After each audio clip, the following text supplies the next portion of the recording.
3 months after the massacre of October 7th, Israel's defense minister observed that his country was fighting, quote, an axis, not a single enemy. He was talking about Iran's terrorist proxies, a raid to attack Israel on multiple fronts.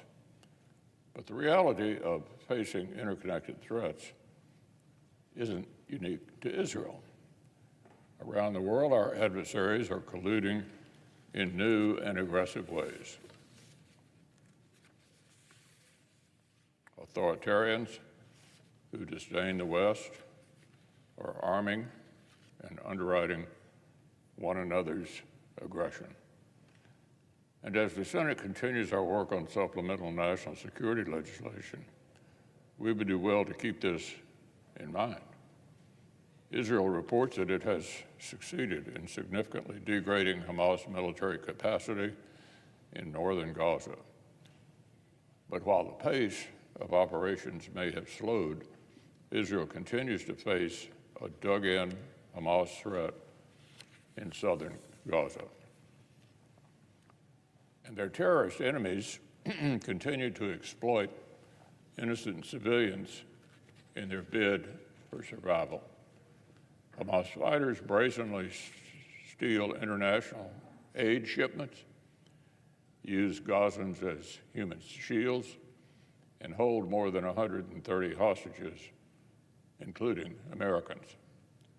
So Israel's operations will continue because the threats to Israel remain. As I've said before, Israel needs the time, space, and support to restore its security. Unfortunately, that's not what the Biden administration has been providing. In fact, as the left wing of the Democratic Party grows more loudly and stridently anti-Israel, its leaders are second-guessing America's closest ally in the Middle East.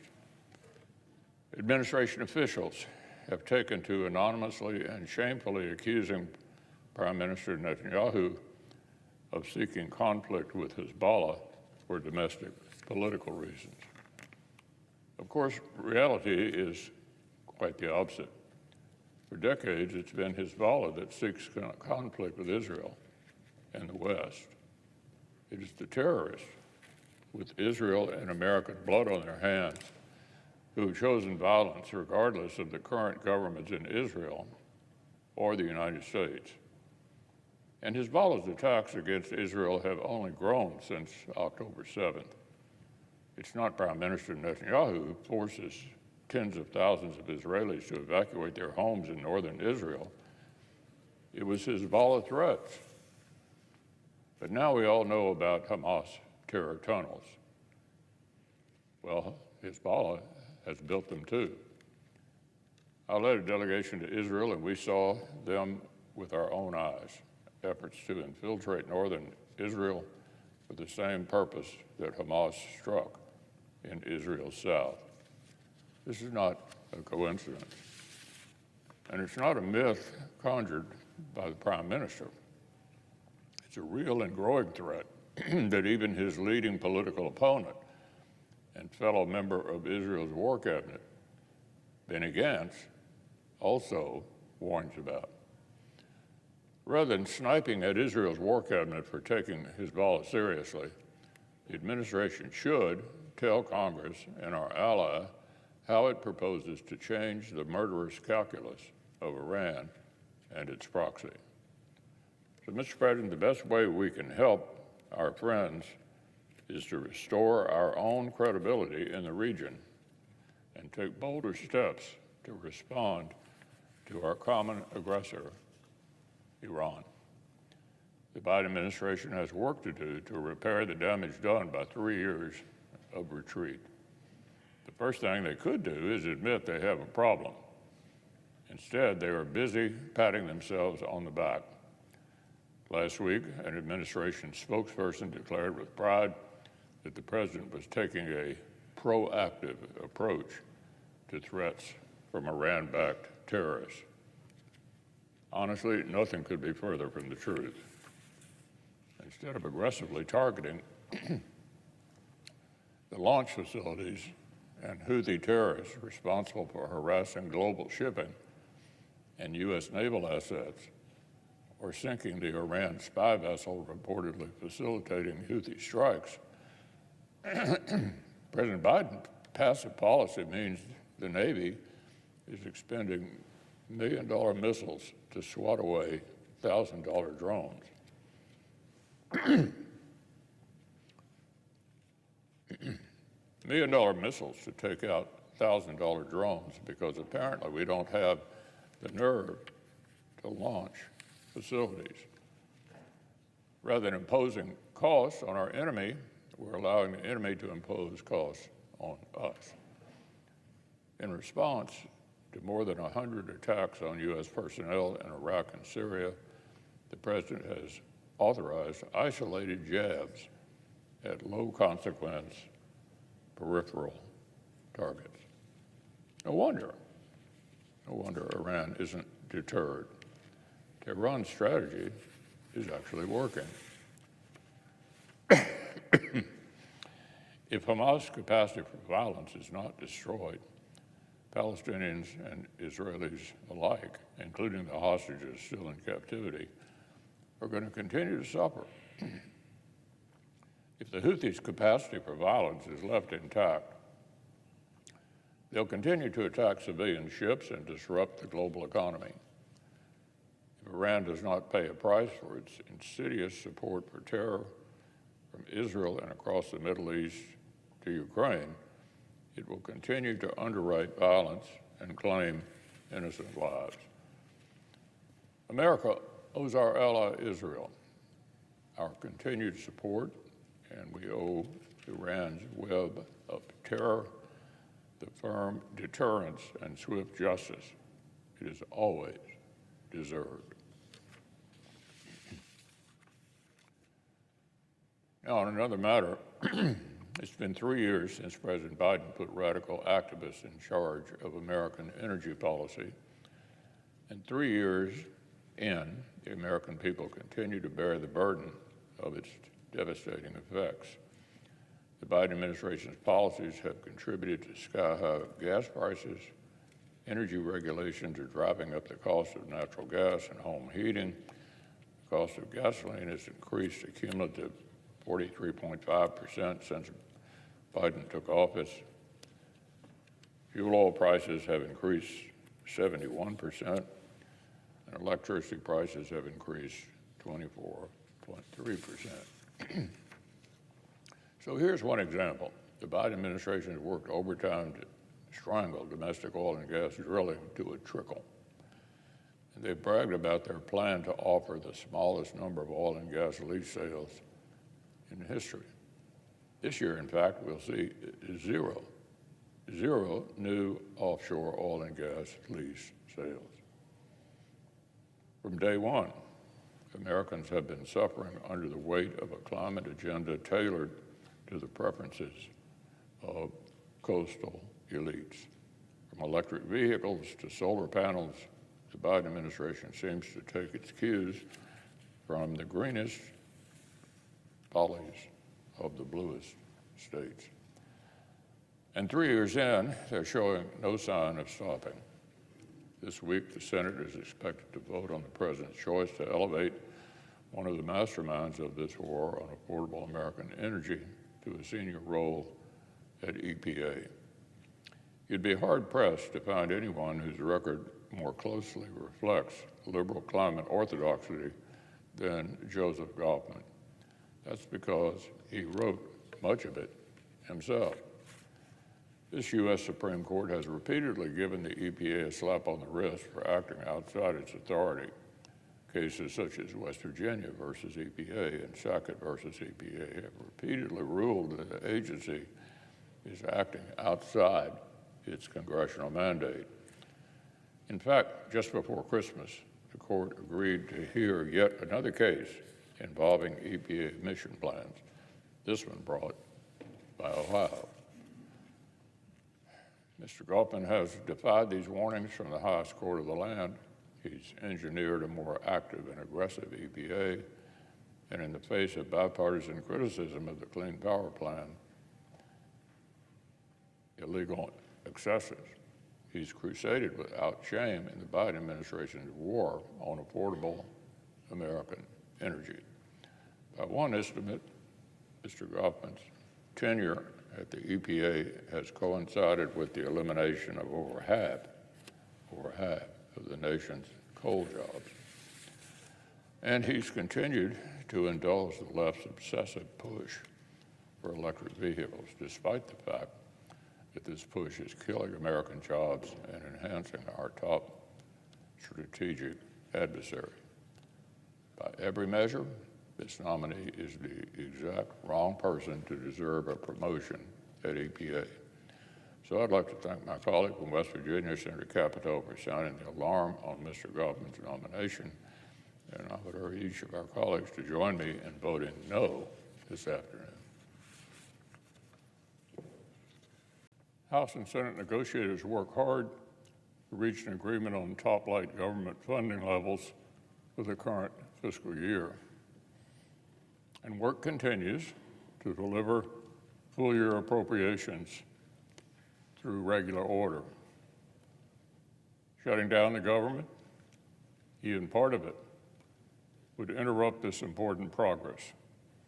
That's why today the Senate will begin the process of passing a short-term extension of government funding to allow this work to continue. I'm grateful that the Speaker of the House was able to secure serious rollbacks on reckless spending, but it remains to be seen whether the Biden administration intends to get serious on its responsibility to provide for the common defense. For 3 straight years, the President has turned in budget requests with real dollar cuts to funding America's armed forces. Even a quick glance around the world shows how little we can afford to shortchange the men and women tasked with defending the United States and our interests. We need to take this responsibility seriously. Now, on another matter, 3 years ago, I warned the Biden administration that it needed to take a tougher approach to growing threats from Iran and its terrorist proxies. I warned against removing the Houthis from the terrorist watch list, and I called attention to how even then Tehran was increasing its shipments of ever deadlier and longer-range weapons to the terrorists in Yemen. But from the beginning, the administration chose to meet Iranian aggression with accommodation. The President's team operated on a profoundly naive assessment of the threat that we face. They abandoned pressure and squandered leverage in an attempt to revive a failed nuclear deal. They hectored regional partners under attack as if their defensive actions against Houthi terrorists had provoked these Iranian proxies in the first place. And then they trumpeted the utterly fictional success of their approach. Remember how the President's National Security Advisor described the state of the world last September, just last September, as an incredibly timed essay in foreign affairs. Just weeks before, Iran-backed terrorists would slaughter 1,200 Israelis on October 7th. He claimed the United States had, quote, enhanced deterrence to deter further aggressions, and that the Middle East was, quote, quieter than it has been for decades.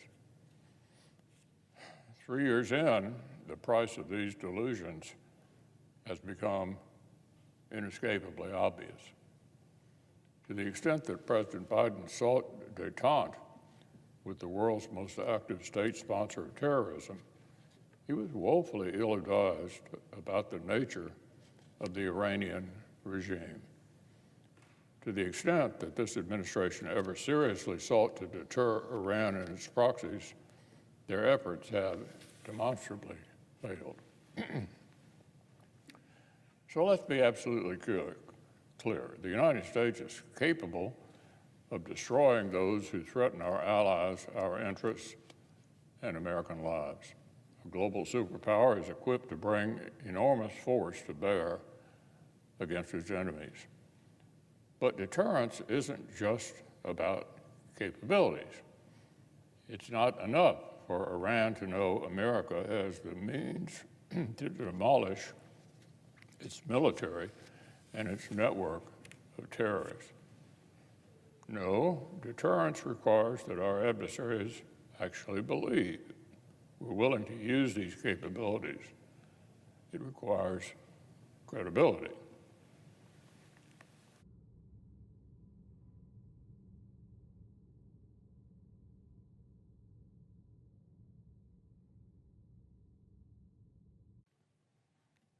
And when credibility is eroded, it's not easily restored.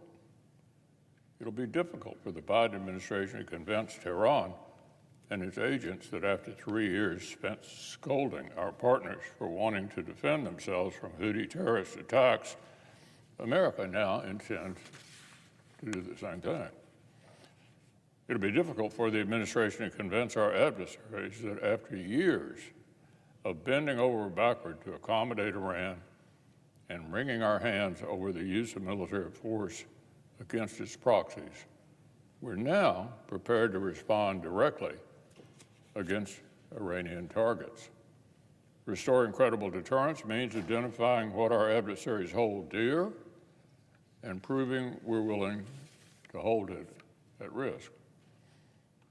Now, I'm certain, Mr. President, that there are things Tehran considers more precious than empty terrorist warehouses in Syria or Houthi radar systems in Yemen.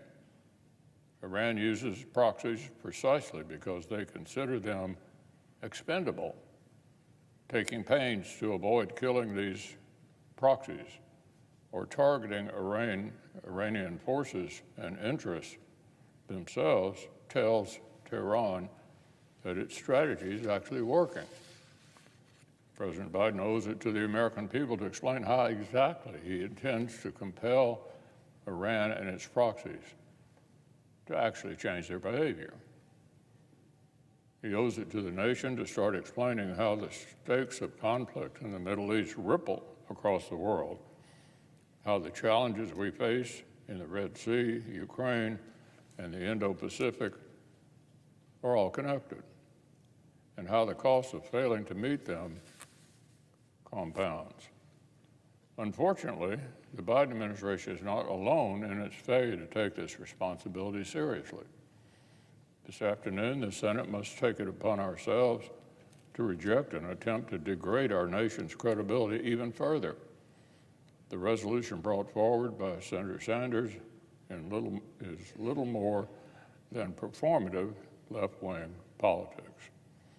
It is not, as our colleague would suggest, about authorizing a report on aid to Israel. It's not even about human rights. It is about tying the hands of a close ally locked in a necessary battle against savage terrorists. It's a gift to the left-wing anti-Israel activists. So, Mr. President, colleagues who share concern about the plight of innocent people in Gaza should set their attention on the Hamas terrorists who orchestrated their suffering. The terrorists who take hostages, steal humanitarian aid, and use their own citizens as human shields. The terrorists who go to loathsome extremes to imperil innocent human lives. America's ally, Israel, takes extraordinary risks to minimize civilian casualties. Hamas, Palestinian Islamic Jihad, and Iran's other proxies across the region go to extraordinary lengths to maximize senseless death. We must not confuse one for the other. The distinction here is clear and bold-faced. Any colleague considering a vote for the Sanders resolution ought to consider what message they'd like to send to America's allies and partners facing shared threats around the world, and what message they'd like to send our adversaries who doubt our resolve. Israel deserves America's firm support as it roots out terrorist killers and restores its security. Soon the Senate will have an opportunity to make necessary investments in our capacity to support Israel and other threatened partners from Ukraine to Taiwan or the Philippines. As the threats to our interests grow, so do the costs of defending them. In just the time the Senate has been working on national security supplemental, operational costs for U.S. forces in the Middle East have risen. As I've warned for weeks, using million-dollar missiles to defend against $1,000 drones strains an already insufficient inventory of long-range capabilities. The supplemental is our chance to expand our capacity to meet the national security challenges we face. The American people deserve leaders who are willing to take these challenges seriously. Now, on a related matter, the Biden administration is continuing to wage war on the affordable and relative domestic energy, reliable American energy that make America competitive. The administration's climate policy isn't just weakening American workers and businesses, it's actually making China's economy stronger. President Biden's EPA recently issued new emission standards that, as several of my Republican colleagues on the Commerce Committee pointed out last year, quote, are so stringent they effectively mandate automakers to produce electric vehicles even if Americans do not want them. The move is shockingly out of step with the needs of American consumers, the capacity of American industry, and our nation's strategic interests. The whimsical desire for universal electric vehicles caters to the preferences of wealthy coastal liberals, but working families simply aren't buying it. The average EV on the market costs over $16,000 more than the average gas-powered car. As one automaker recently put it, the Biden administration has been far too focused on the well-heeled 1 to 2 percenters, forgetting about the people where a car is not a luxury, it's a necessity. Sure enough, a $16,000 premium is more than most sensible Americans are willing to pay. Electric vehicles account for less than 8% of new vehicle sales in the U.S. Less than 8% of Americans shopping for a new car are buying an EV. That, however, hadn't stopped the Biden administration from plowing ahead toward an absurd goal for electric vehicles to make up 2/3 of the car sales by 2032. American businesses are not buying this nonsense either. In fact, auto dealers in Kentucky and across the nation recently sounded the alarm bells in a letter to the president. Here's what they said. This attempted electric vehicle mandate is unrealistic based on current and forecasted consumer demand. Already, electric vehicles are taking up our lots. And just earlier this month, Hertz announced plans to sell 1/3 of its electric vehicle rental fleet due to sparse demand and hefty repair costs. Meanwhile, state utilities are becoming concerned that a massive uptick in EV use could overload power grids that are already on the edge of blackouts. Talk about a lose-lose proposition. But there's one party that stands to benefit from Washington Democrats' climate scheme, and that's the Chinese Communist Party. As I've mentioned before, China controls nearly 70% of the supply chain for the batteries required to manufacture EVs. The Chinese automaker just became the world's top seller of electric cars. And thanks to Washington Democrats' so-called Inflation Reduction Act, leased cars from China qualify for a major tax credit.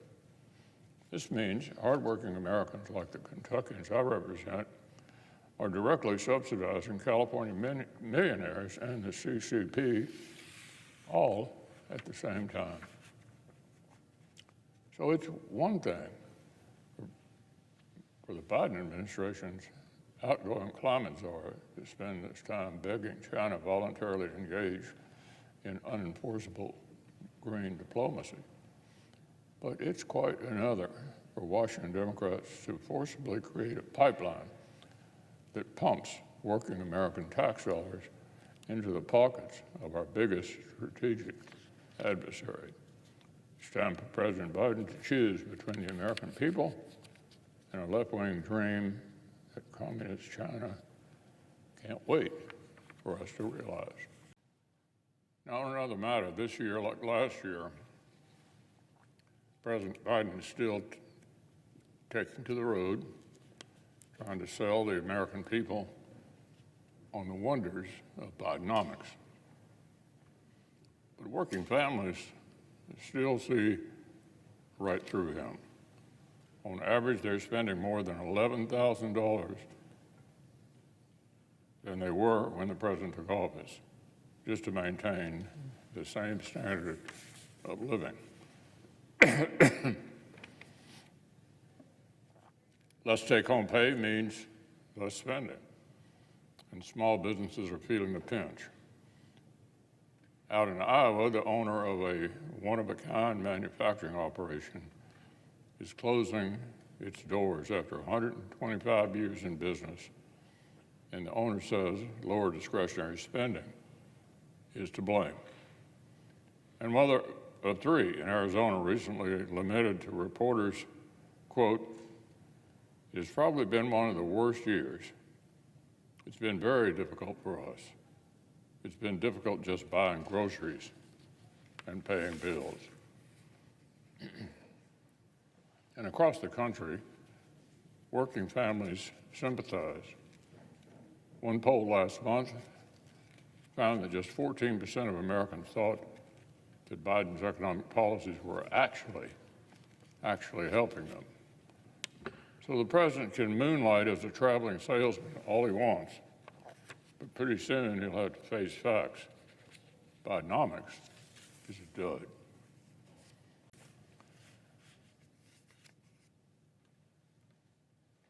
Now, on another matter, when President Biden took office, the average approval time for liquefied natural gas, LNG, permits was about 7 weeks. Right now, it's about 11 months. But soon, wait times could actually become irrelevant at the behest of climate activists. The administration is now considering adding a climate test to the national interest analysis regulators conduct before approving new LNG projects. Never mind that climate interests are all too often run in the exact opposite direction of America's national interests. This move would amount to a functional ban on new LNG export permits. The administration's war on affordable domestic energy has been bad news for American workers and consumers alike. Radical policies from the EPA are killing jobs in coal and auto manufacturing. Regulatory nudging is forcing automakers to produce a supply of electric vehicles for which there is insufficient demand. And now further limits to LNG exports will only send energy costs higher at a time when the West is trying to reduce its reliance on Russian energy.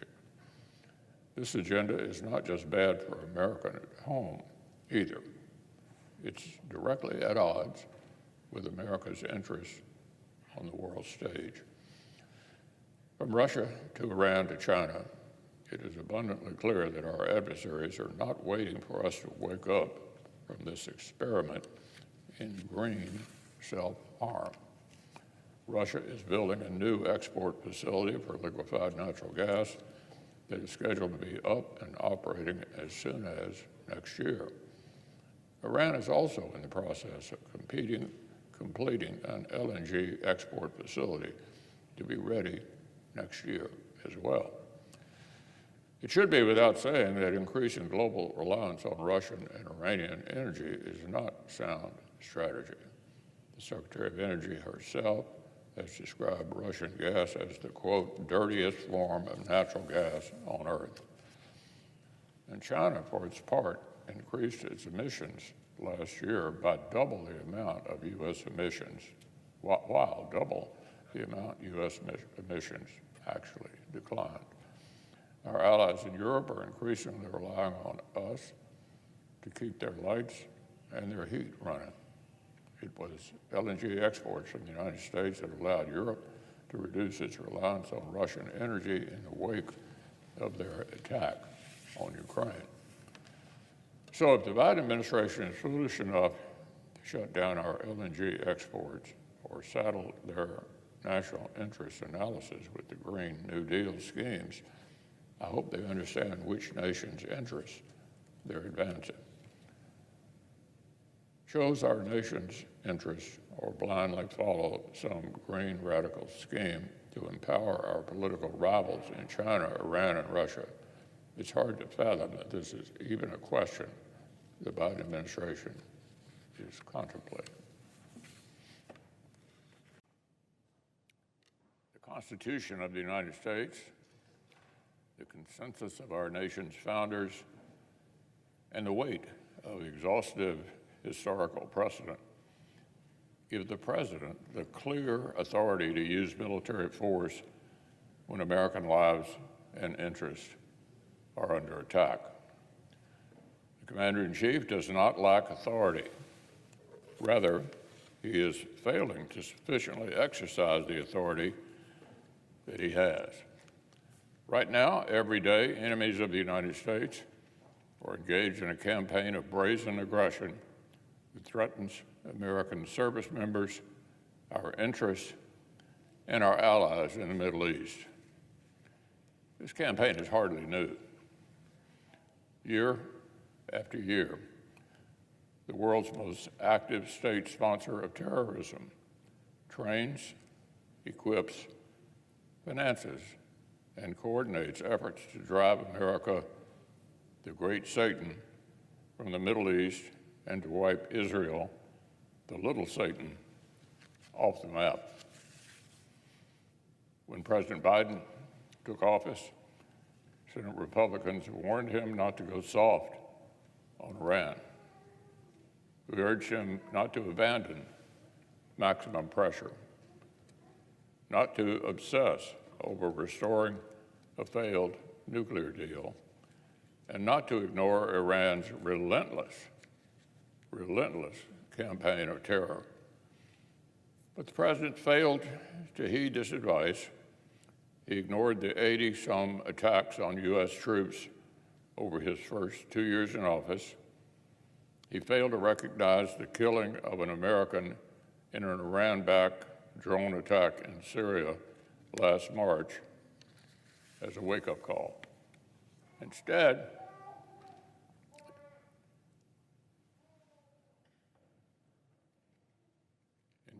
his administration slept through glaring indications that Iran-backed terror was actually reaching a tipping point.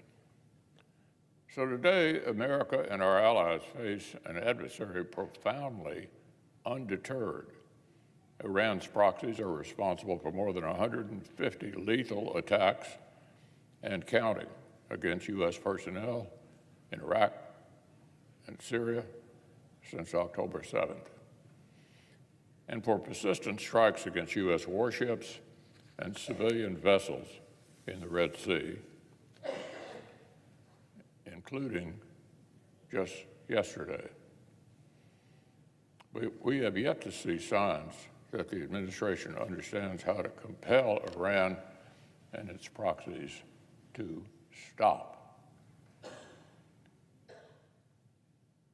Even with the world's strongest military at the ready, the commander-in-chief has failed to deter Iran and its proxies. Instead, a fear of escalation has only invited more aggression, from Tehran to Moscow to Beijing. For nearly 2 weeks, the president has hesitatingly and intermittently directed strikes against low-value Houthi terrorist targets. He's played whack-a-mole. He's played whack-a-mole against warehouses and launch sites, but left the terrorists' air defenses and command and control facilities intact. The same is true over in Iraq and Syria, where the U.S. response to Iran-backed terrorist attacks has been to impose limited damage on proxy storage and training facilities. And yet the administration has refused to impose meaningful costs on Tehran itself, on the architects of the entire regional conflict. Tehran is happy to fight until the last Houthi, Hamas, or Hezbollah terrorists. Is literally why they use proxies. They're expendable. Until Iran feels its own interests and its own IRGC officers across the region are threatened, attacks on U.S. forces will continue. Now, while the president hesitates to use his constitutional authority, some of our colleagues seem to argue that he shouldn't have this authority to begin with. Mr. President, they are profoundly mistaken. Exercising the right to defend against imminent threats to our nation and service members is a central responsibility of the commander-in-chief. His authority is enshrined in the Constitution, and its application dates back more than 200 years. President Thomas Jefferson was hardly an enthusiastic proponent of a muscular executive, but his recognition of the threats to core national interests posed by the Barbary pirates in the Mediterranean forged consensus around the appropriate roles of the Article I and Article II branches in the conduct of war. Freedom of navigation has been a core national interest of the United States from the very, very beginning. If we aren't prepared to defend the vital sea lanes on which our economy rests, there's really not much point in having a military. If there's something our colleagues ought to be questioning, it's not our history or our Constitution, it's our president's judgment and understanding of deterrence, as well as their own. If they oppose U.S. and coalition efforts to defend freedom of navigation against Iran-backed terrorists, our colleagues just simply should say so. Just last month, the Senate voted on a resolution to compel the president to withdraw U.S. forces from Syria. That resolution failed, 84-13. And I suspect that even fewer of our colleagues would support a resolution to withdraw the Navy from the coalition we've built in the Red Sea. This is no time for 535 commanders-in-chief dictating battlefield tactics from halfway around the world. Congress can and should exercise oversight of military operations through our own robust authorities. We can and must keep a firm grip on the power of the purse, but the president does not need additional authorities to deal with this threat, and I will oppose any effort to tie the hands of our military commanders or to limit the scope of their ability to go after terrorists who threaten our service members as well as our interests. As General Mattis counseled a decade ago in the debate over modifying the 2001 AUMF, we must not, quote, reassure our adversary in advance about what we will not do. Instead, it's time for President Biden to reassure America and our allies that he intends to lead with strength. 2 weeks ago, after nearly 150 Iran-backed attacks on U.S. personnel in Iraq and Syria, a reporter asked President Biden if he had a message for Iran. The president confidently replied, quote, "I've already delivered the message to Iran. They know not to do anything."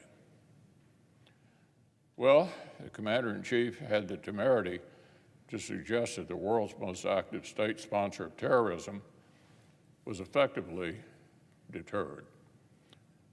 Well, repeated attacks since then, including a deadly attack in Jordan that killed 3 American soldiers and injured dozens more, suggest otherwise.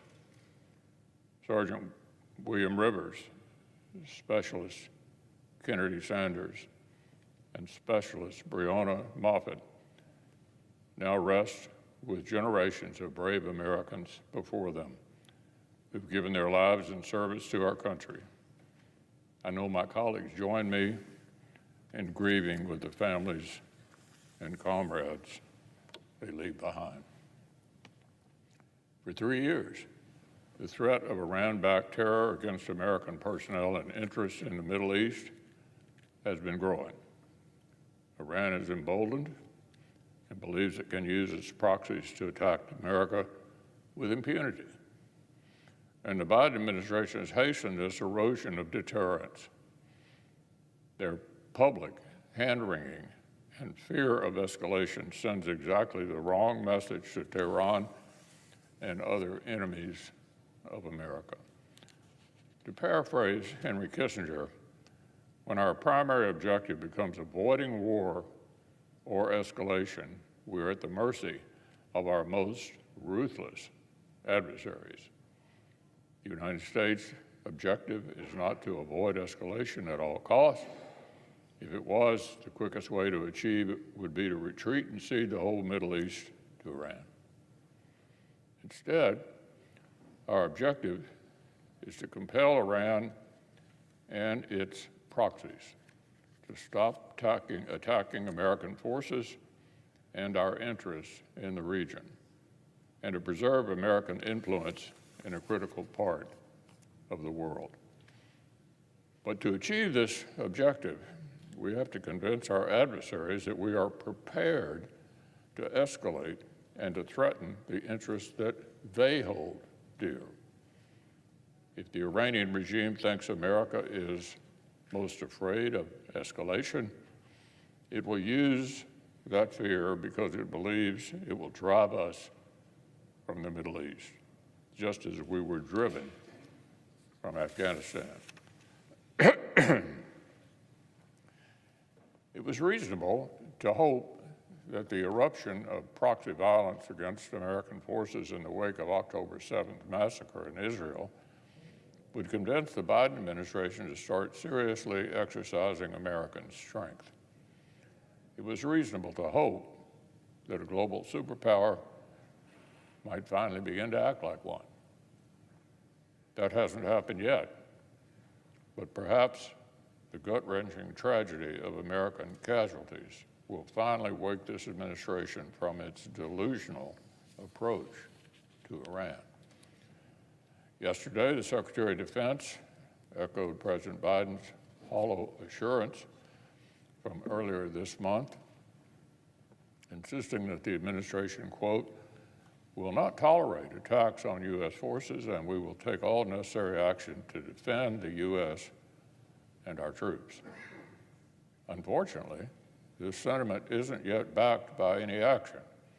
The fact that Iran's proxies have targeted Americans 166 times in the past 3 months demonstrates that the Biden administration is willing to tolerate attacks on U.S. forces. The question for the commander-in-chief is whether his actions in the coming days will convince Iran and its proxies that America's tolerance has been exhausted. It's time for the administration to provide senators with a briefing on the current situation in the Middle East. As I've said before, the President has the necessary authorities to strike those responsible for killing and wounding Americans, targeting our interests, and threatening our allies in the region. He has the capacity to go after the Iranians who sponsor and direct this campaign. But his administration has an obligation to inform Congress of its objectives and strategy, and to explain why their attempts to deter Iran and its proxies have, as yet, been unsuccessful. On another matter, last week, the Biden administration followed through on a devastating threat to some of the most abundant and reliable energy made here in America and to those who rely on it around the world. The administration's de facto ban on new liquefied natural gas export permits is the sort of policy so profoundly damaging that it could only have been dreamed up by the left-wing activists who are increasingly call the shots on President Biden's energy policies. As I've mentioned before, this de facto ban is harmful to American interests, both at home and abroad. Canceled export permits mean canceled projects and canceled jobs. Bans on exploring and exporting American energy mean working families pay higher prices for gasoline, home heating, and countless other everyday expenses. Since President Biden took office, the cost of gasoline has increased a cumulative 35%. Fuel oil prices have increased 61%. Natural gas has increased 27%, and electricity prices have increased 25%. But the costs of the administration's green bent aren't confined to our own borders. For the past 2 years, allies who once relied on Russian energy have started consuming more clean American LNG. A recent editorial put it, if new U.S. LNG projects are blocked, Europe and Asia will have to import gas from elsewhere to meet their growing demand. Most won't come from America's friends. Iran and Russia are both increasing their LNG production capabilities, ready to meet desperate demand when American export capacity no longer can. Meanwhile, the same radical activists who drove a stake through the Keystone XL pipeline are gleefully declaring victory in their campaign to make America and our allies more reliant on dirty energy from our adversaries. And President Biden, in keeping with his administration's practice of rewarding bad behavior with more responsibility, put one of the masterminds of his climate policy up for a promotion at EPA. Yesterday, Senate Democrats overran bipartisan opposition to confirm Joseph Kaufman's nomination as assistant administrator. As I've said before, Mr. Kaufman has encouraged the EPA's worst regulatory excesses and put activist whims over American workers and job creators. By some estimates, he's presided over the elimination of half the nation's coal jobs. And unfortunately, the radical climate agenda he's helping to steer shows no signs of slowing down. 4 years ago, as a candidate for the Democratic nomination, President Biden promised his base functionally open borders. Quote, I would in fact make sure that we immediately surge to the border all those people who are seeking asylum.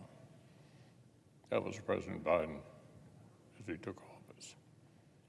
3 years ago, as people surged to the border, they insisted that the president had told them to come.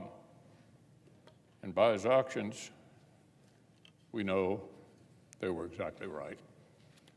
The Biden administration invited a crisis at our southwest border. In the tradition of Washington Democrats dating back decades, they chose an issue over its solution. And then they made it worse.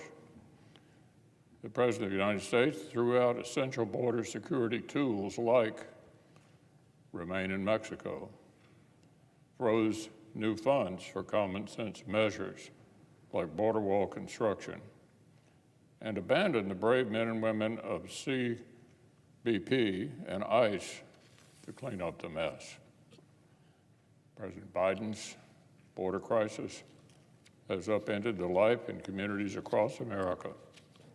Flows of deadly fentanyl have snuffed out precious lives in states like Kentucky. Catch and release has confronted even the bluest so-called sanctuary cities with the harsh realities of unchecked illegal immigration. And for 3 years, the President and his administration have tried to convince the American people not to believe their own eyes. They tried in vain to pretend that we weren't facing the crisis, but the country knows better. This is a humanitarian and security crisis of historic proportions. And Senate Republicans have insisted, not just for months, but for years, that this urgent crisis demanded action. 3 months ago, we asked our colleague, Senator Langford, to lead that action. In just the time since Washington Democrats finally decided to join him at the negotiating table, the President's border crisis made history all over again. December saw the highest daily and monthly tallies of illegal border crossings ever on record. The crisis has literally never been worse. This is the reality as the Senate begins careful consideration of the border security agreement announced last night. The gaping hole in our nation's sovereign borders on President Biden's watch is not going to heal itself, and the crater of American credibility after 3 years of the President's foreign policy will not repair itself either. Today, our adversaries are emboldened as terrorists and authoritarian thugs challenge the strongest military in the world. Our commander-in-chief is hesitant and self-deterred. It's long past time for the President to demonstrate more resolve and start imposing decisive costs on those who dare to attack America. And it's now time for Congress to take action on supplemental national security legislation that finally meets those challenges head on. I've spoken at length for months about the urgent need to invest in American hard power, stand with our allies, and start showing our adversaries that the world's foremost superpower intends to start acting like one again. My colleagues know where I stand. They know as well as I do that American adversaries in Moscow, Beijing, and Tehran are working together to undermine us. And they know that the time has finally come for the Senate to respond with strength. The national security legislation we're preparing to take up will invest heavily in the capabilities and capacity America and our allies need to regain the upper hand over this emerging axis of authoritarians. Make no mistake, the gauntlet has been thrown, and America needs to pick it up. I wish I could say that a record-setting border crisis was the only challenge the President's failures have laid before us. But our colleagues know as well as I do that that isn't the case. There have always been aggressive forces seeking to harm America and to challenge our interests. The very existence of a Western order in which sovereign nations choose their own leaders has always been an affront to repressive and aggressive regimes around the world. But even in the face of serious threats for large portions of modern history, the United States has dictated the terms of engagement. For decades, the world's foremost superpower has been the one doing be deterrent. Not anymore. It's no longer a settled question that America will meet aggression with overwhelming force, or even that we'll back our allies 100%. Take this headline about President Biden's response to the attack that killed 3 U.S. soldiers last month. Quote, U.S. strikes steer clear of Iran's red lines, end quote. Here's the subhead of another one. Quote, U.S. officials acknowledge that the targeted militias still retain the majority of their capability to carry out future attacks, end quote. Oh, here's one more. Pentagon says it's not planning for a long-term campaign against Iran's proxies in Iraq and Syria. So, Mr. President, what can the American people and the entire world gather about the Biden administration's approach to the threats that we face? First, we know that Iran is deterring America, not the other way around. Second, we know that the commander-in-chief has not yet directed the strongest military in the world even to exercise sufficient force against expendable proxy terrorists, let alone their Iranian sponsors. Finally, we know that the Biden administration lacks the resolve to defeat those who spill American blood. The Pentagon conceded this week they were not aware that even a single IRGC officer had been eliminated by the response. And yet administration officials say this is what sending a message of deterrence looks like. Let's be honest here. Do our allies see in this behavior an America that is willing to impose decisive costs on our adversaries? Do our adversaries, in turn, see any reason to start changing their calculus? In the Middle East, we already know the answer. Since the President telegraphed a response to the deadly Tower 22 attack, Iran-backed terrorists have already launched more attacks from Iraq and Syria to the Red Sea. Iran and its proxies are undeterred. But beyond the region, is there any reason to expect that the president's conduct of foreign policy is causing Putin or Xi to think again? Not a chance. No doubt the commander-in-chief halting response to Tehran's aggression emboldens Moscow. Russian forces, like Iran and its proxies, were direct beneficiaries of President Biden's hesitation and self-deterrence as they escalated their invasion of Ukraine. And Beijing, after it watched us abandon allies in Afghanistan and second-guess Israel's response to terrorism, has a reason to doubt that the U.S. is well-positioned to rally allies and partners to resist aggression in the Indo-Pacific. If America fails to stand with our partners on the front lines in Europe and the Middle East, we will shred our credibility with friends in the Indo-Pacific. So today's strategic competition is more perilous. Support for our allies is more tenuous, and the security of U.S. personnel and interests is more questionable than it was 3 years ago. And these are the circumstances in which the Senate must consider some weighty responsibilities of our own. To invest in the hard power that the President instinctively shies away from exercising. To commit to allies that fear being abandoned. And to address the requirements of long-term competition that becomes more difficult the longer America neglects its leading role. Now, in another matter, since President Biden took office, consumer prices have risen 17.9%. On his watch, our economy has seen inflation grow at its fastest rate in 4 decades. As prices soared, wages failed to keep up. Paychecks have risen just 14.5%. In other words, the Biden economy has effectively imposed a pay cut across the board.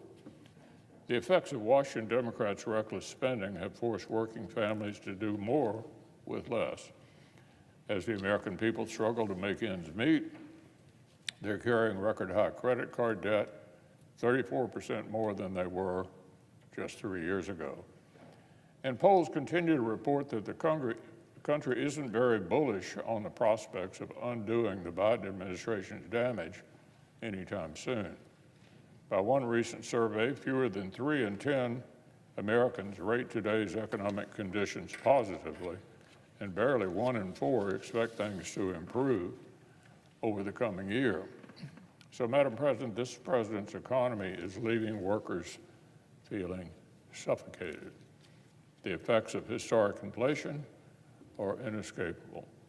Even after paying the rent or the mortgage and footing steep utility bills, families still had to put food on the table in the face of a food price surge that's making the wrong sort of history. Since January 2021, nationwide grocery costs have increased 21%. The cost of dining out has increased nearly the same. And by USDA's own figures, grocery budgets are now taking up a larger share of disposable incomes than at any point since 1991. As one woman in suburban Chicago recently told reporters, her family's food costs alone were rising faster than their incomes. And surveys indicate that fully 94% of Americans share her concerns about the prices of food and other consumer goods. This is the Biden economy. This is Bidenomics in action. And bizarrely, this is what the Biden administration has decided to spin as a roaring success. Both the White House and the president's reelection campaign continue to insist he's proud of his economic record. Imagine telling anyone who will listen that today's economy has you and your family in a bind, only for the President of the United States to declare a job well done. Don't get me wrong, the Biden administration is quite keen to assign blame for economic hardships. They're just looking everywhere but in the mirror. On Super Bowl Sunday, in the middle of the worst food budget crisis in a generation, the president himself cut an ad warning that the real problem in American families' pantries was bags of potato chips with fewer chips inside. President Biden calls shrinkflation a ripoff, but the American people know the real ripoff is the historic inflation that shrunk their paychecks and forced them to make tough choices about tomorrow and get through today. In fact, they say so repeatedly. The only question at this point is when Washington Democrats will start listening. Well, Mr. President, on another matter, last week the Biden administration's left-wing majority on the National Labor Relations Board issued a ruling in a case with far-reaching consequences for free speech. The decision had its roots in a quest by the board's activist general counsel to appease the core Democratic alliance of big labor and progressive activists. This comes after President Biden fired her predecessor just months after his inauguration. The facts of the case are simple. An employer terminated an employee for violating a content-neutral company dress code that prohibited employees from displaying causes or political messages unrelated to workplace matters. The employee refused to comply and was fired. Breaking decades of precedent, the NLRB now says that the employer was wrong to do so and must rehire the employee and provide back pay. For decades, American labor law maintained important and fairly straightforward speech protections at work. employees have a right to speak about work. That is, employees have the right to concerted activities in the workplace when they relate to wages, hours, and working conditions. They can also work together to form or to join a union. But these protections included a clear distinction between labor advocacy and political agitation. People have the right to say what they want on their own time, but our labor law only protects political activity or slogans that are a logical outgrowth of speech related to wages, hours, and working conditions. Well, this particular NLRB apparently sees no daylight between activism for left-wing political causes and advocacy connected to working conditions. In a fit of wokeness, the Biden administration's regulators managed to throw out decades of careful distinctions designed to protect employees, employers, and customers alike. So progressive political messages may now be protected by federal labor law. But does the road go both ways? The next time someone gets fired for donating to a conservative cause, will those same progressives leap to his defense? I wouldn't hold my breath. Decision will have even more consequences for employers.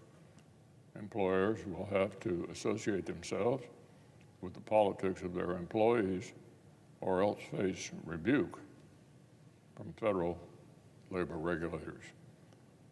This is a government-mandated speech, and it's antithetical to our free speech jurisprudence and principles. It continues an alarming trend on the left, empowering the government to choose which speech is acceptable and which is not. Nearly 20 years ago, Russian President Vladimir Putin described the peaceful dissolution of the Soviet Union as the greatest geopolitical catastrophe of the 20th century. And for decades, he's worked incessantly to revive the repressive empire built by Stalin, including by redrawing European borders by force. Back in 2008, he sent the Russian military to bring Georgia, a sovereign democracy, to heel. His forces occupy parts of that country right up to today. And precisely 10 years ago today, Putin launched a military invasion into Ukraine to seize Crimea and the Donbass region. Of course, today isn't an anniversary of a settled event in the past. It's a mile marker in a campaign of subjugation, brutality, and conquest that remains very much alive. Over the past 10 years, Putin's invasion has grown from an initial incursion by little green men to a massive ground campaign to seize all of Ukraine. But as Russian aggression escalated, two things remain the same. First, the incredible resolve of the Ukrainian people to defend their sovereignty. And second, the tendency of Western partners capable of supporting Ukraine's defense to hesitate instead. Think about America's own behavior back in 2014. President Obama was 6 years removed from a promise to reset relations with Russia, and little more than a year removed from mocking his opponent on the presidential debate stage for warning of the threat posed by Putin. As he put it smugly to our colleague, my opponent, Romney, The 1980s are now calling to ask for their foreign policy back. That same year, then Vice President Biden said our colleague from Utah was, quote, mired in a Cold War mindset. Well, of course, the Obama-Biden administration didn't just scoff at realism on Russia. They assiduously avoided it. When Ukraine's pro-Western democratic leaders faced an incursion by highly trained Russian troops, they begged for lethal weapons to defend their sovereign territory. But the Obama-Biden administration worried about escalation and sent non-lethal supplies like blankets and MREs instead. The next year, the West's collective failure to support Ukraine militarily or impose meaningful costs on Russia resulted in ceasefire agreements that at best would have frozen the conflict in place had Putin actually respected them.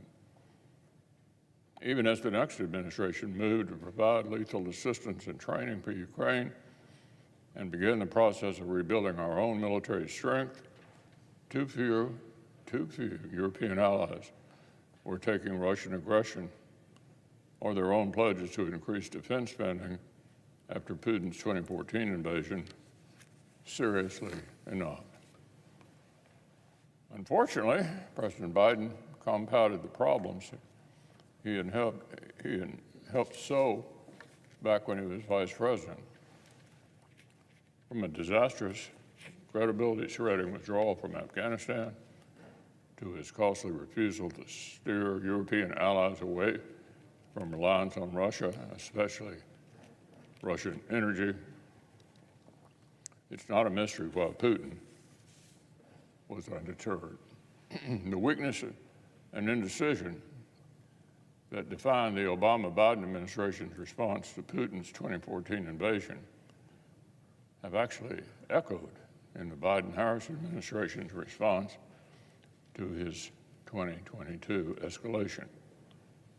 For months, as Russian forces massed on Ukraine's borders, and for months, as their brutal campaign got underway, the Biden White House mostly managed to deter itself from equipping Ukraine at the speed of relevance. This is not to say that Western allies and partners aren't making historic investments in deterring common threats. The free world is indeed finally waking up. In the last 2 years, NATO allies have spent more than $120 billion on cutting-edge U.S. weapons and capabilities while also making historic investments in their own defense industrial capacity. And just think of the lessons Russian aggression is teaching about the interconnected nature of the threats that we face. Consider how unwaveringly our allies in the Indo-Pacific have supported Ukraine's fight, both in word and in deed. As Taiwan's foreign minister put it over the weekend on the 2-year anniversary of the 2022 escalation, here's what he said: Ukraine's resistance was, quote, showing us what fighting spirit is and passing it on to Taiwan. Or take the encouraging news just yesterday that Sweden is now finally poised to become the newest member of the Transatlantic Alliance. I visited Stockholm and Helsinki in a show of solidarity last March when their parliaments voted overwhelmingly in favor of joining NATO. There's just no question that Sweden and Finland, joining the most successful military alliance in human history, will further contribute advanced capabilities to our collective security and make the West and America safer. Across the world, Americans, allies, and partners have drawn sobering lessons from the latest chapter of Russian aggression in Ukraine. But we have yet to learn some of the same lessons ourselves. It's time to recognize how passivity, half measures, and delay brought the West to this particular moment. And when they take us, if we don't reject them and chart a new course. We should reflect on the mistakes of the Obama-Biden administration, the failure to respond forcefully to aggression, and we should resolve not to make those same mistakes ourselves. For 10 years, our adversary has showed us by his actions that Russia's appetite for conquest grows with the eating. We can no longer afford to pretend otherwise. It's been a month since the Biden administration announced its de facto ban on new export permits for America's abundant stores of natural gas. 1 month since the president chose to bring growth in a critical sector of our economy with massive global consequences to a screeching halt. At the risk of understating things, the condemnations of President Biden's decision were swift and full-throated. And it's not hard to understand why. With a stroke of a pen, the president threatened the livelihoods of hundreds of thousands of Americans from Texas to Pennsylvania who produce and transport natural gas. From the outset, the administration tried to cast the freeze as an effort to look out for American consumers, but the facts tell a different story. By the Energy Department's own analysis, the United States has more than enough natural gas to meet both domestic and export demand. In fact, if the Biden administration was really concerned about access to one of the nation's most abundant, reliable, and affordable energy sources, they'd release their stranglehold on domestic energy exploration and energy infrastructure. Millions of Americans live near massive natural gas reserves but can't reap the benefits because the president is afraid of unsettling climate activists by investing in safe and efficient energy infrastructure. Some of the most scathing criticism of the president's decision have come from his own former Democratic colleagues. As former Senator Mary Landrieu of Louisiana observed last month, the administration's so-called pause on LNG export permits was like throwing a match in a bale of hay. America's allies and partners already doubt our resolve to deter common adversaries. But now the world wonders why the Biden administration just handed them a gift. Just last week, a German state-owned energy company confirmed that it would actually keep an LNG supply contract with Putin. But it gets worse. The company had a contract in hand to begin purchasing American LNG instead, until the administration announced its freeze last month. In other words, the President of the United States essentially told a NATO ally to keep on enriching the dictator responsible for the first major land war in Europe since 1945. And to make matters worse, it's increasingly clear that President Biden's decision had another adversary's fingerprints all over it.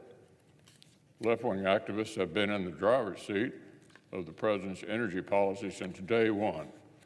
That much is not news. But his top climate advisors, taking private meetings with influences on a Chinese-owned social media platform, or the campaign to ban LNG permits being driven by a private foundation invested heavily in Chinese funds. That is news.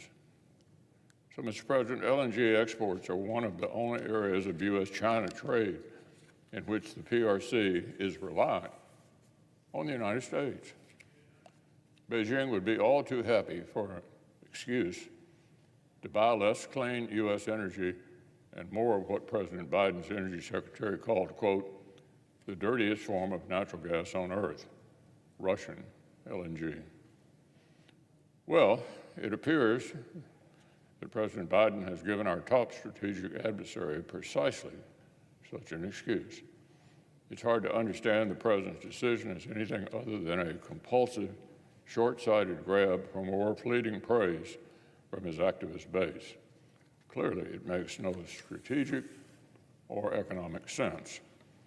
As one expert analyst and Deputy National Security Advisor under the previous administration put it, our partners and allies are baffled and our adversaries are pleased. That's never a good formula. As I said earlier this week, government shutdowns never produce positive outcomes. That's why Congress is going to avoid one this week. Leaders in both parties and both houses have agreed to a plan that would keep the lights on while appropriators complete their work and put annual appropriation bills on a glide path to becoming law. I appreciate our colleagues' commitment to see this process through and make good on this essential governing responsibility. And I expect the Senate to act swiftly on the first step this week. Now, on another matter, the serious challenges facing America's national security today illustrate some pretty timeless lessons about how the world works. Basic realities about geopolitics that were true before I got a front row seat to President Reagan's foreign policy 40 years ago, and which are just as true today. The first lesson is the value of alliances. America is the world's preeminent superpower, economically and militarily. But our influence and prosperity are facilitated by a network of partnerships. I don't mean the so-called international community of multinational debating societies. I mean the hard power of America's military alliances and partnerships. The strength of these alliances rests on the credibility of the commitments we make to our friends. The second lesson is peace through strength. Those who wish us harm speak the language of power, and we have to be able to speak it as well. In other words, our deterrent capabilities here have to be as credible to our adversaries as our commitments are to our allies. Congress' most fundamental constitutional obligation is to provide for the common defense. That's why I urge the Senate so forcefully to pass the National Security Supplemental, and why I believe passing full-year defense appropriations is absolutely critical.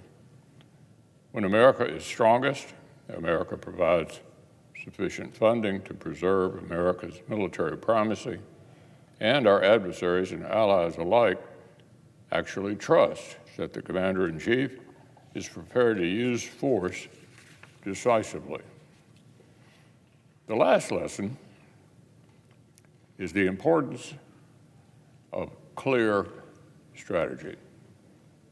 Even the most capable force the most formidable hard power, is only as effective as the strategy it serves. Understanding our interests is a prerequisite to actually advancing our interests. The challenges we face today test whether and how well America understands these lessons. The threats to our personnel, our interests, and our allies in the Middle East are particularly illustrative.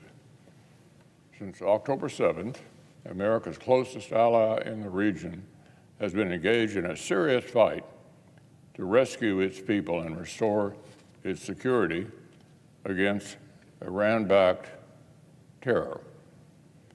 As I've said repeatedly since that day, we owe it to Israel, a fellow democracy under assault by savage terrorists, to provide the time, the space, and the support necessary for them to destroy the threat posed by Hamas. To prioritize a ceasefire at all costs is to actually ignore that the terrorists exploited precisely such a ceasefire to slaughter innocent Israelis on October 7th. To blame Israel for conducting operations to free hostages and kill terrorists in hospitals and schools is to excuse Hamas for violating laws of war and exploiting civilians by militarizing such civilian infrastructure in the first place. As negotiators work on further hostage releases, it's critical that Israel operates from a position of strength, backed by a rock-solid ally whose policies are driven by our nation's interests, not influenced by one party's perceived political interests. I hope that President Biden will demonstrate enough political courage to stand up to those in his party who want him to tie Israel's hands or put his own hands on the scales of Israel's domestic politics. Meanwhile, the chief architect of chaos in the Middle East, the world's most active state sponsor of terrorism, speaks the language of power. Plain and simple. America has to invest in rebuilding our arsenal, but we also have to show Iran that we're not afraid to actually use it. Flattening a few warehouses in response to hundreds of Iran-backed attacks on U.S. personnel in Iraq and Syria, frankly, is not a meaningful exercise of strength, nor is wasting expensive precision weapons to intercept expendable drones launched by Iran's expendable proxies. The commander of a U.S. task force contending with Houthi terrorism in the Red Sea acknowledged recently that even though his forces were succeeding tactically, the Houthis and their Iranian patrons were simply not deterred. Frankly, tactical proficiently in hitting Houthi targets with F-35s and Tomahawk missiles should be a low bar for the world's most advanced military. It's also beside the point. In reality, these tactics are nestled in an effective strategy to change an adversary's calculus or sufficiently degrade his ability to threaten our interests. It doesn't matter how tactically proficient our efforts are. So this isn't a matter of dense academic theories of international relations. The questions we need to ask ourselves are really quite basic. Are we being reliable allies to our friends? Do we credibly strike fear into the hearts of our enemies?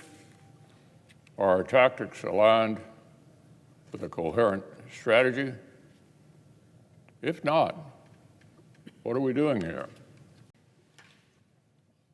On a different matter, earlier this week, the Biden administration announced that it had received, quote, counteroffers, end quote, in the so-called negotiation between HHS and medicine producers over government price setting. As I pointed out recently, the administration has spent years trying to corral world-leading producers of medical miracles into a socialist price-fixing scheme. And for the past several months, they've described their kangaroo court as if it were a garden party. This week, HHS Secretary Bashara insisted, quote, "We are committed to constructive dialogue.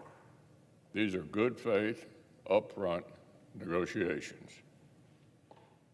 Of course, as any working American knows, in a real negotiation, both parties have the ability to walk away. That's not the case when it comes to prescription drug socialism. The way these negotiations work, if a drug company doesn't agree to the maximum fair price, they can either agree to pay an excessive excise tax, or they can withdraw entirely from participation in Medicaid and Medicare programs. Mr. President, anyone can see that this process is anything but a good faith negotiation. But that's not even the crux of the issue. Here's what is. Underneath the administration's rhetoric about lowering prices for American consumers, the hard reality is that prescription drug socialism means higher costs and fewer treatments.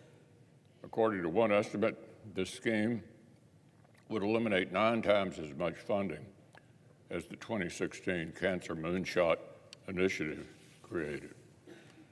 By another analysis, the Biden administration's drug pricing schemes will lead to 139 fewer medicines over the next decade. And that's just on the treatment side. Over the next decade, prescription drug socialism would reportedly eliminate up to 135,000 jobs directly in the life sciences space in the United States and up to 670,000 jobs in related fields.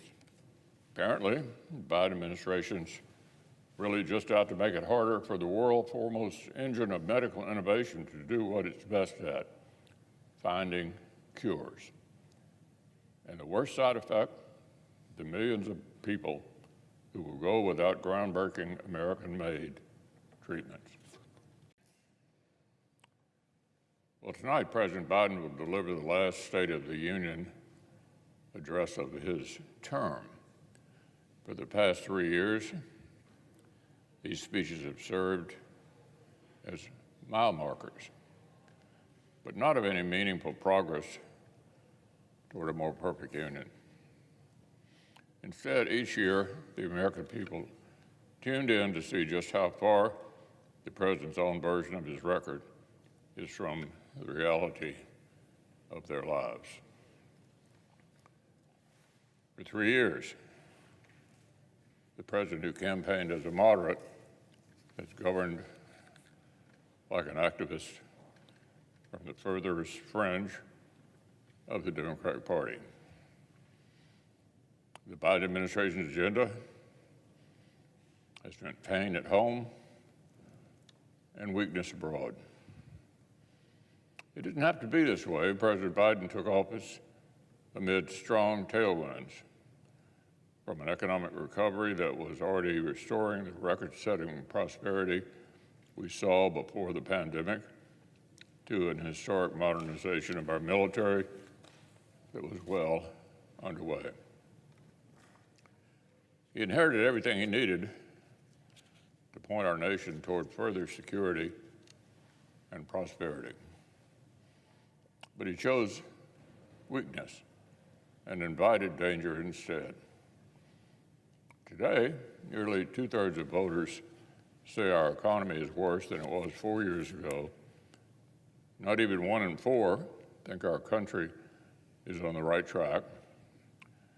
Barely a quarter of the country expects our economy to improve in the coming year. But that hasn't stopped President Biden from trying to convince working Americans to take his word for it and ignore their own shrinking paychecks. He's literally taken a victory tour to tout his disastrous economic record. His administration has declared Bidenomics the word of the year. Meanwhile, American consumers are shelling out a bigger portion of their income on groceries than at any point in the last 30 years. A food pantry in northern Kentucky is reporting more and more demand for enough food to make people's income stretch. Across the board, consumer prices are nearly 18% higher today than they were when President Biden took office. This is what Bidenomics in action really means. At kitchen tables tonight, working families will probably wonder whether the president has any regrets, whether he wishes he hadn't ignored his party's top economists and rammed through trillions of dollars in left-wing spending, which brought on the worst inflation in 40 years. Or whether he wishes he hadn't declared total war on our most affordable sources of domestic energy, along with the jobs these Americans' industries support. On President Biden's watch, overall energy prices are up nearly a third. Time after time, when given the choice to lead or to outsource his work to left-wing activists, President Biden has chosen the latter. He's handed his base a blank check for a wish list of social engineering and left the American people to foot the bill. Meanwhile, he's poured gasoline on the fire of left-wing pro-criminal anti-police rhetoric across the country. The Biden administration has packed its Justice Department full of left-wing activists working overtime to tear serious crimes right out of the criminal code. A couple of years back, a district attorney in Massachusetts declared she wouldn't prosecute crimes like breaking and entering or drug possession with intent to distribute. President Biden rewarded this behavior by making Rachel Rollins one of his first U.S. attorneys. Across the country, on this president's watch, left-wing prosecutors have turned repeated offenders into the streets repeatedly. In President Biden's America, violent criminals have learned that they won't face serious consequences, and of course, they're acting accordingly. At the same time, left-wing activists bent on attacking the federal judiciary found an ally in the Biden White House. The president's tried to give life tenure to a judicial nominee who identified himself as a wild-eyed leftist, another with a history of supporting terrorist sympathizers, and even one who had worked to undermine a teenage girl's claim of sexual assault. President Biden hadn't just tried putting the wrong people in our nation's institutions. He spent 3 years undermining the institutions themselves. His Attorney General slow-walked urgent security measures to protect the Supreme Court justices and their families from angry mobs. And his administration even stood up a commission to explore court packing, a terrible idea that hasn't gotten any less terrible since it was killed back in the 1930s. So, Mr. President, the rule of law is less stable on President Biden's watch. The streets of our major cities are less safe. And of course, our borders are less secure. 3 years ago, illegal immigrants arrived at our southern border in church wearing his campaign logo, insisting, as one put it, that, quote, Biden promised us that everything was going to change. Everything was going to change. Well, they were absolutely right. Since President Biden took office, nearly 10 million people have crossed our southern border illegally. His administration has abandoned CBP and ICE to contend with the highest daily, monthly, and yearly totals of illegal arrivals on record. As soon as he took office, the president tore up common sense authorities he could have used to maintain a secure border. Instead, he spent years pretending that functionally open borders didn't amount to a crisis. The only campaign promise President Biden appears to have kept is the one he made on the campaign trail to people hoping to cross our borders illegally. We immediately secure the border, surge to the border, all these people who are seeking asylum. By contrast, it's difficult to think of a pledge the president abandoned more completely than his campaign promise to restore respect for America on the world stage. Today, the credibility of our commitments is in serious doubt. The West is confronting the most dangerous moment since the fall of the Berlin Wall, but our commander-in-chief his first instincts appear to be hesitation and self-deterrence. President Biden's failures pose embarrassing questions for America and our allies and partners. Are we safer after his disastrous withdrawal from Afghanistan? Do allies still take our word? Did the president's self-proclaimed fear of escalation force Putin to back down from his own brutal escalation in Ukraine? Or did it give the Ukrainians the critical weapons they needed when they needed the most? Does America's closest ally in the Middle East feel like it can count on America's total support in its existential fight against genocidal terrorists? Did the world's most active state sponsor of terror think twice before targeting Americans, like the Georgia Guardsmen killed and Kentucky soldiers injured in the Tower 22 attack in Jordan? Does Iran hesitate to stick its proxies on Israel or threaten commercial shipping?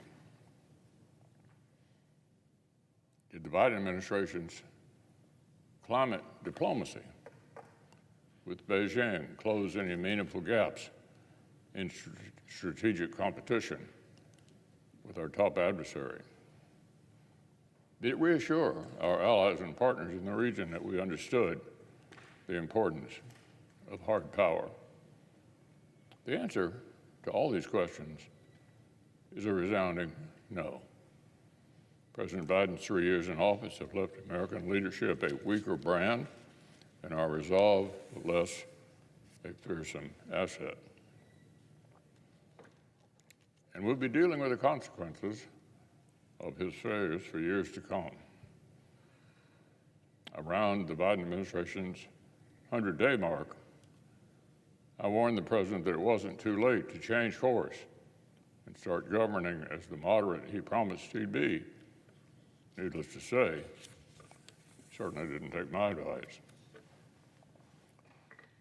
And he didn't take the American people's sterner counsel either. When they demanded change at the ballot box the following year, well, this fall, the voters have a chance to issue a further course correction, one with a bit more finality. Tonight, we'll hear from a president who's failed in the most basic responsibilities of government. He'll come to the Capitol with a record of historic inflation, surging crime, open borders, and weakness on the world stage. Then, of course, the American people will witness a stark contrast. They'll hear our colleague, Senator Britt, tell her story and offer a very different assessment of this moment in American history, one that embraces what makes our nation great. I'm glad for the nation to hear directly from the youngest Republican woman ever elected to the Senate and one of our conference's brightest stars. Thank you, Senator, for your time this evening. What did you think of President Biden's speech tonight, and what does his agenda actually mean for America and the world? Well, given his performance, he did as best he could to try to explain a very bad record. 40-year high inflation, a wide open southern border. It's hard to find anything President Biden could say he accomplished other than spending a huge amount of money and running up the national debt. So I said it was a tough sell and he couldn't make it. What did you think of Senator Katie Britt's speech and the importance of her message for working families across our country? Well, the youngest Republican woman to ever serve in the Senate, smart, capable, and by delivering the message from her house, she was able to identify with the problems that everyday families have in trying to put food on the table, and try to afford gasoline and all the rest, and she did a fabulous job. On another matter, this week the Senate will get yet another chance to put the emergency brakes on a particularly harmful piece of Biden administration's federal regulatory state. The Federal Highway Administration finalized a rule last year that would force states and local planning agencies to set declining greenhouse gas emissions targets and require them to meet those targets. The idea is to make the entire country build its infrastructure the way the bluest coastal cities like San Francisco do. Subway stops, electrical vehicle chargers, and bike lanes in rural places like North Dakota. It's a one-size-fits-all mandate. In other words, it forces middle America to say goodbye to urgent projects on the sort of transportation infrastructure that actually makes sense for them. What's more, FHWA lacks the authority to implement this rule. Congress explicitly debated and rejected language to authorize this type of target during the lead up to the passage of the Infrastructure Investment and Jobs Act. So I'm very grateful to my colleague, Senator Kramer, for taking the lead on this CRA, and I would urge all of our colleagues to support him on the floor this week. Yesterday, President Biden released his budget request for the next fiscal year. Here's the top line. He wants the American people to take on more than $16 trillion in cumulative deficits over the next decade. The president, who told the nation last week that he was cutting the deficit, just put out a budget request that would do the exact opposite. Unfortunately, this is hardly the only pledge that President Biden's request would break. After repeatedly promising not to raise taxes on households making less than $400,000 a year, the president is now selling a plan that would heap $5 trillion in new and expanded taxes on American workers and job creators. Let's put this in perspective. The Biden administration's budget proposal would raise taxes as a share of the U.S. economy to levels our nation hasn't seen since World War II. Let me say it again. President Biden wants to bring taxes as a share of GDP higher than they've been since the middle of the fight against Nazi Germany and Imperial Japan.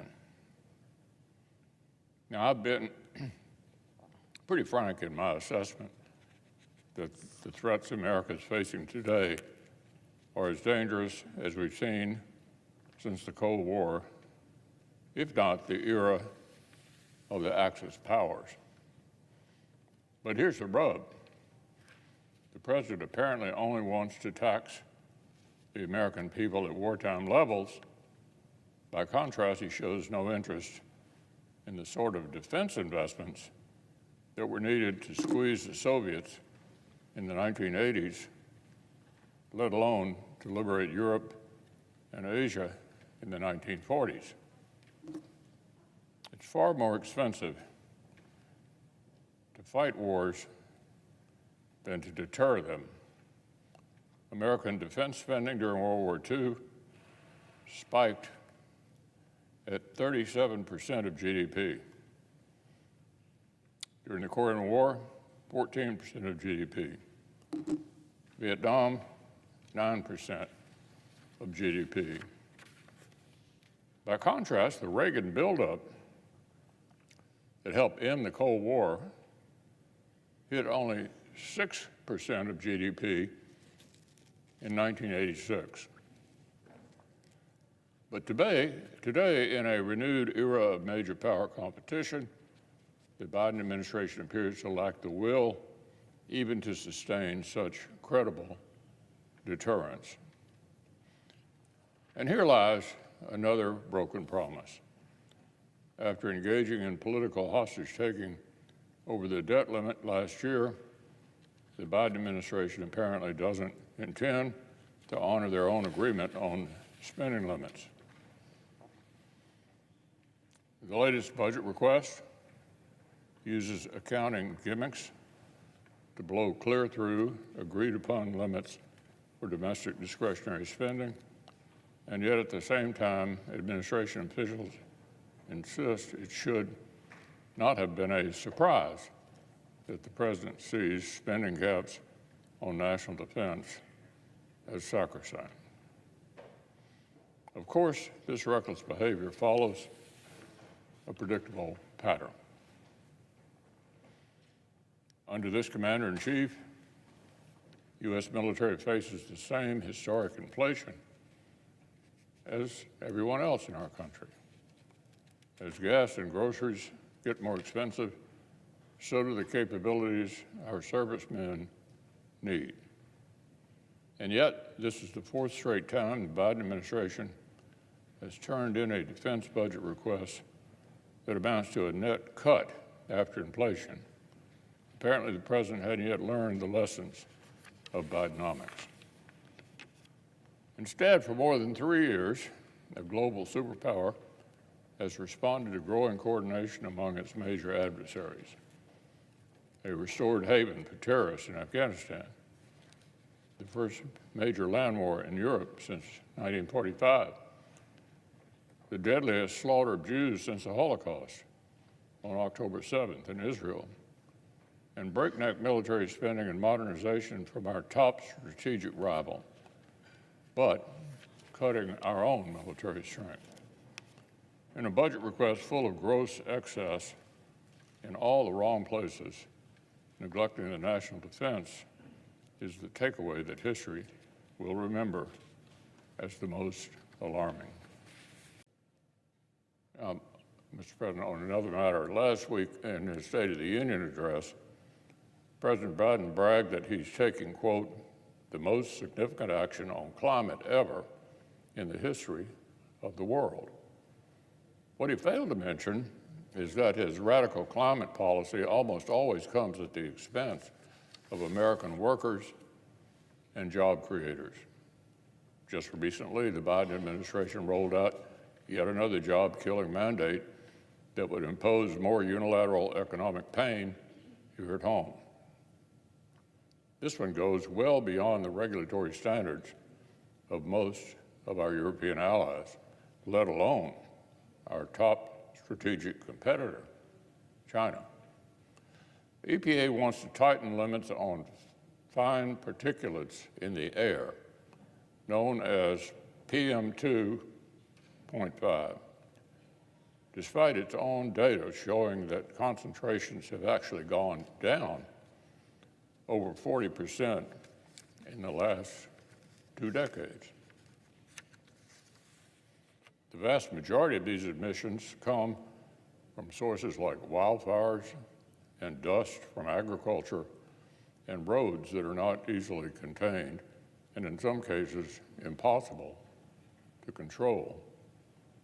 We're talking about a climate boogeyman conjured out of smoke and dust. The EPA's new standard is so strict that when it takes effect, 30% of U.S. counties, including many in my home state, would immediately find themselves out of compliance, grounding manufacturing growth to a halt. Meanwhile, the job of actually implementing the EPA's new mandate will fall to those states who are forced to inherit all the costs of this bad policy, from offshoring manufacturing jobs to greater reliance on China to higher prices when Americans can least afford it. In order to keep up with President Biden's new mandate, American manufacturers would be forced to import raw materials like concrete and steel for virtually any construction project, the kind of projects that grow our economy and support good-paying jobs. In other words, the Biden administration is saying in no uncertain terms that they're willing to make our economy more dependent on foreign supply chains just to appease the green activists in this country. So it's no surprise that state leaders are pushing back on this ruling. Kentucky Attorney General Russell Coleman is leading a lawsuit with West Virginia to challenge the EPA's mandate, and so far, nearly half of our states have signed on. Unlike the Biden administration, local and state leaders understand just how damaging this new rule would be for workers and for job creators back home. So today, I'm happy to announce that Senate Republicans stand ready to do our part. Today, I'm introducing a resolution under the Congressional Review Act that would prevent the EPA from plowing ahead with this senseless regulatory overkill. I'm thankful to more than 40 colleagues who've joined my resolutions so far as co-sponsors. Senate Republicans will continue to stand with American workers and job creators, especially when the Biden administration tries to make their work so much harder. On a different matter, this week the Biden administration's radical EPA is finalizing yet another regulation that will force ordinary Americans to conform their lifestyles to coastal elite sensibilities. This latest rule would use strict emission requirements on auto manufacturers to effectively ban gas-powered vehicles. The president's energy agenda that keeps on putting climate actors in the driver's seat and leaves American workers in the dust. From canceling new oil leases and clean energy projects like LNG to threatening to ban gas stoves, the Biden administration has made it abundantly clear that they're willing to trade working families' livelihoods for kudos from their radical base. But this week, the House Republican majority is actually fighting back. Our colleagues have dedicated this week to considering common sense legislation to undo some of the worst offenses of the Biden administration's regulatory state. They'll take up bills to clear radical roadblocks that are preventing the completion of so many urgent energy infrastructure projects, to protect energy sector jobs against freezes on fracking and other energy development, to repeal a multi-million-dollar taxpayer slush fund for green energy projects and to warn about the disastrous effects of a carbon tax on the U.S. economy. The Biden administration keeps trying to sell working families on electric vehicles, but the American people aren't buying the hype. The average EV costs over $14,000 more than the average gas-powered vehicle. Auto dealers around the country have noticed that demand for electric vehicles is stagnant, and at least one rental company is selling off its stocks due to a lack of interest. Meanwhile, state utilities are growing concerned that their power grids are already straining under soaring demand for electricity. Just imagine what would happen to our fragile electrical grid if it were forced people to drive electric cars. Now, that doesn't seem to concern the Biden administration, neither does the fact that the supply chains for the critical minerals in EV batteries run straight through the People's Republic of China. The EPA's new emission standards are so stringent that they would require that electric vehicles make up 2 of every 3 vehicles on the consumer market within 8 years, regardless of whether charging infrastructure is ever available. Apparently, rolling blackouts are just one of the many costs of admission to the Biden administration's green future. So I'd like to commend our House Republican colleagues for putting serious solutions on the table, and I hope Washington Democrats will snap out of their climate daydream before it becomes a nightmare for working families. The Republican leader is recognized. I ask consent that further proceedings on the quorum call be dispensed with. Without objection. The task before Congress this week, completing annual appropriations, is important work every year. In fact, it's among our most basic fundamental responsibilities. But not in decades have the stakes of providing for the common defense been as high as they are right now. For the first time since the Cold War, America faces an era defined by great power competition. Of course, this isn't news. 2 straight presidential administrations have completely recognized this fact, at least on paper, in their national security strategies. These documents have recognized the challenges from revisionist authoritarians in Russia and China that pose the greatest threat to the endurance of American leadership that has defined world politics and economics for decades. Today, we face major adversaries who wish nothing more than to bleed American influence, sap our resolve, torch our credibility, and fill every void we leave behind with a new order built on fear and subjugation. And we faced terrorists and rogue states committed to help them sow chaos. North Korea is sending thousands of train cars full of ammunition to fuel Russia's brutal invasion of Ukraine. And Iran's Houthi proxies were signaling to Russia and Chinese ships that they'll be permitted to traverse the Red Sea unharmed. But it's not enough to recognize these challenges or name check them in policy papers. Both the administration and Congress have to act and invest like we're willing to meet them. And President Biden's actions undercut any of his administration's apparent recognition of the grave moment we're facing. For 4 straight years, the Commander-in-Chief has requested defense budgets that don't even keep pace with inflation.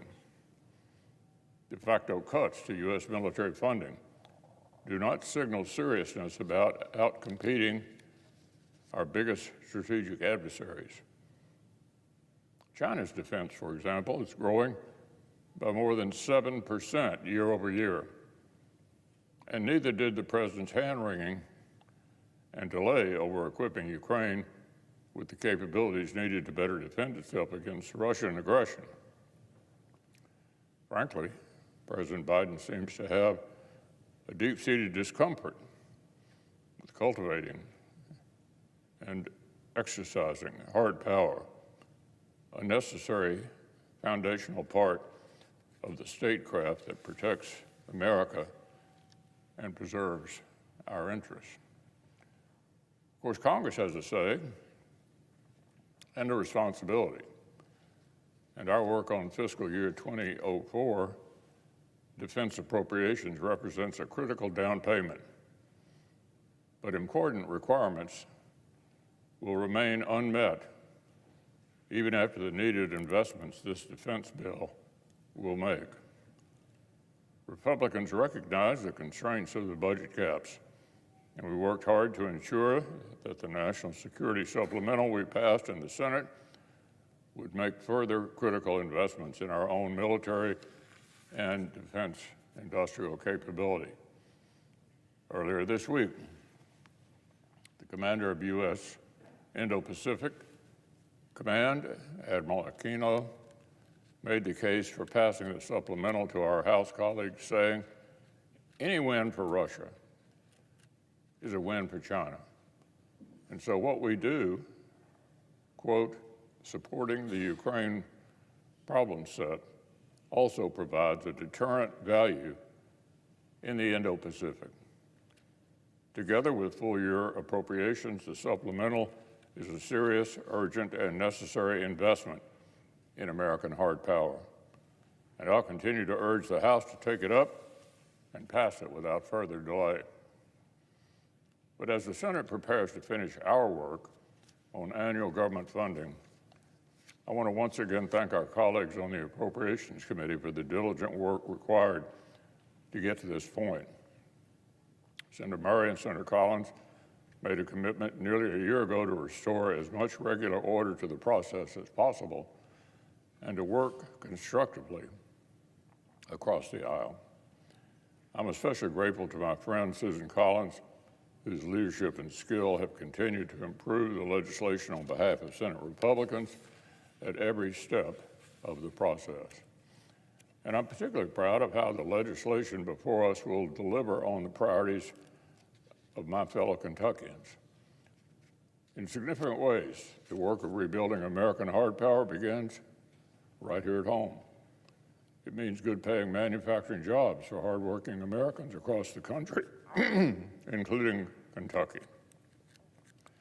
In communities like Stearns and Somerset, where Kentuckians develop cutting-edge tools and technologies that give our service members the upper hand on the battlefield. Or Brandenburg, where they produce new armor systems to enhance the next generation of combat equipment. Or Louisville and Lexington, where they're spurring innovation in areas critical to our warfighting capabilities through partnerships with the University of Louisville and the University of Kentucky. Of course, funding the government this week also puts more weight behind missions even closer to home, like our fight against the substance abuse epidemic, which has had a staggering impact in my home state.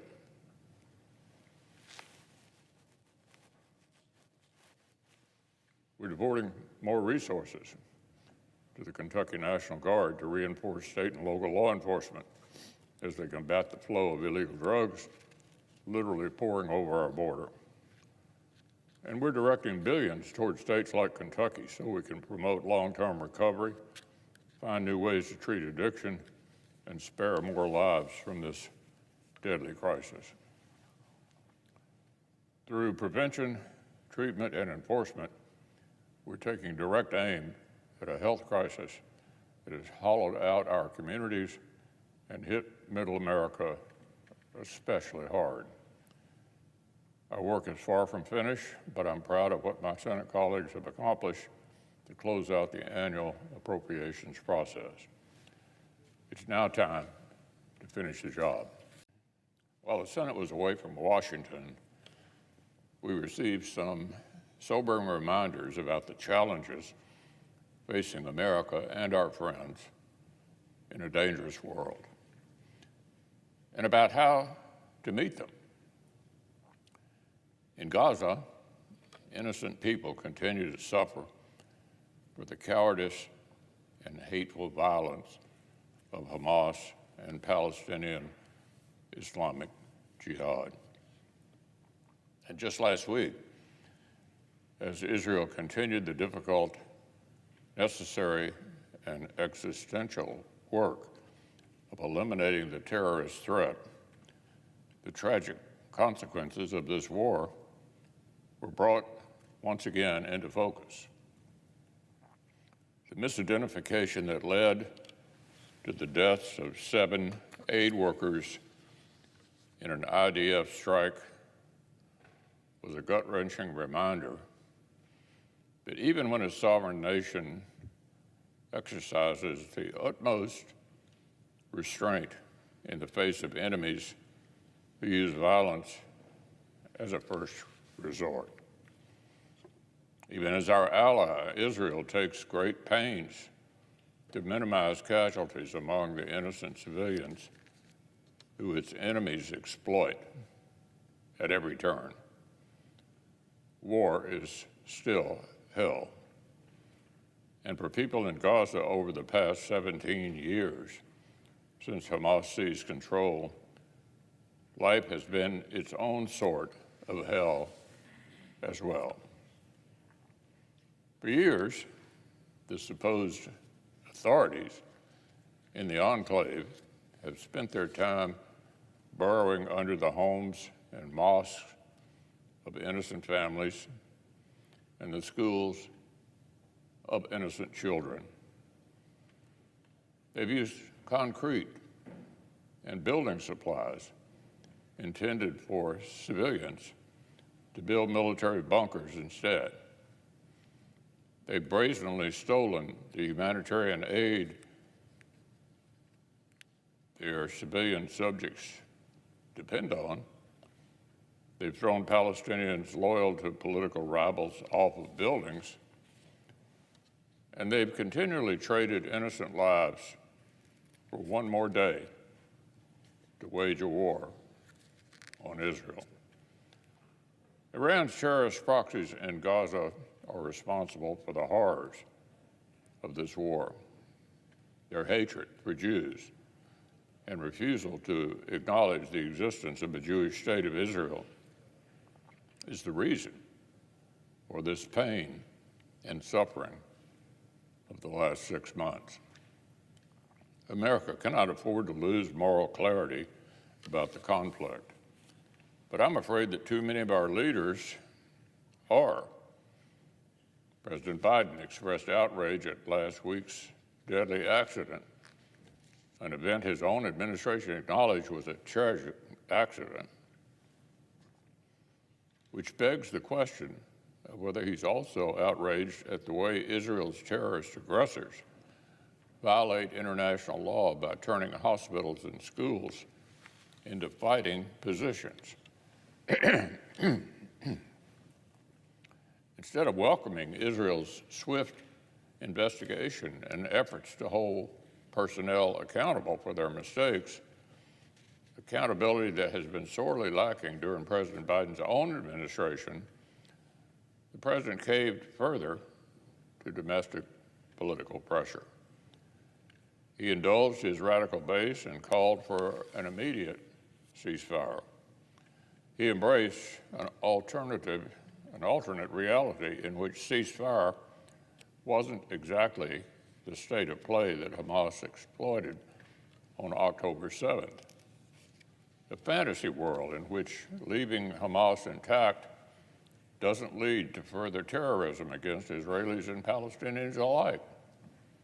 Unfortunately, the Democratic Party has become unmoored from a long tradition of bipartisan support for Israel. And according to one headline this week, quote, Democrats fear Netanyahu may have undermined Biden's image among voters. Apparently, the left-wing activists who can't seem to distinguish between terrorism and self-defense aren't just calling the shots at the White House, but also on the president's re-election campaign. They don't seem to care that it isn't just a sovereign ally's leader they disagree with, but the overwhelming majority of Israeli public who believed Hamas must be defeated. Meanwhile, President Biden is reportedly taking a cue from the odious boycott, divestment, sanctions movement and considering labeling goods from Israel's settlement communities in order to ramp up the pressure on the Israeli government. Of course, this sounds like child's play alongside the claim of one of our own Senate colleagues made just yesterday that on legal grounds, Israel's campaign against Hamas is genocide. What on earth should other friends of America think when they see the way we treat allies under attack? How should they square the Biden administration's pledge to support Ukraine's defense as long as it takes with support for Israel that is apparently as soft as the will of the most radical elements of the Democratic Party? This cannot be the message America sends to the world. Leadership means standing up for America's interests, from the Indo-Pacific to Europe to the Middle East, even when the most active members of one's political base aren't willing to. Right now, Congress has an opportunity to model this obligation for a president who clearly doesn't understand it. The House has an opportunity to pass the urgent national security supplemental. And America has an opportunity to show our allies and partners that they can't count on our support and show our adversaries that they can count on our relentless attention. The Senate will also vote today on a resolution to overturn the administration's latest attack on small businesses and consumers. President Biden's big labor allies at the NLRB have issued a new rule that would expand the definition of an employer in a way that would make employers liable for other business employees that they don't even directly oversee. Known as the joint employer rule, the new standard amounts to a more regulatory red tape, threatening the very existence of small businesses, especially those that follow the franchise model. Small businesses are the lifeblood of the American dream. As many of our colleagues who own small businesses know, it requires a tremendous amount of hard work, long hours, and sleepless nights to own and operate a business. The Biden administration's regulatory state is already putting that dream out of reach for many hardworking Americans. But this new labor rule would add even bigger headaches, and turn small business owners, including many in my home state of Kentucky, into middle managers. One such Kentuckian wrote me a letter saying that this rule has the potential to kill his small independent marketing organization. Here's what he said: I implore you to stop them from killing many small businesses like mine. This government overreach has got to stop. We're no longer a country that supports small businesses. I've always been a proud supporter of small businesses in this country, and I've spent years fighting the joint employer rule. And I'm glad to join Senator Cassidy and Senator Manchin in leading the CRA to block this rule. One federal court has already put this rule on ice as its appeals take their course. I would encourage each of our colleagues to join us in rejecting the radical NLRB's new rule. Last week, the strongest and most successful military alliance in the history of the world marked an impressive milestone. 75 years ago, at the dawn of the Cold War, with decades of superpower competition on the horizon, the founding members of the North Atlantic Treaty Organization convened here in Washington to formalize a commitment to collective security. In the years since, NATO has grown from 12 to 32 allies. The transatlantic alliance has always required management. Alliances always do.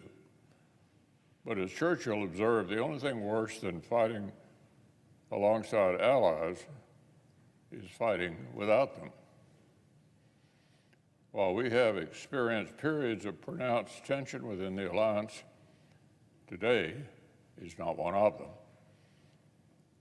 Nations on both sides of the Atlantic have increasingly concluded that common threats are best met with shared resolve. Most recently, of course, the Alliance has been proud to welcome Sweden and Finland to our ranks.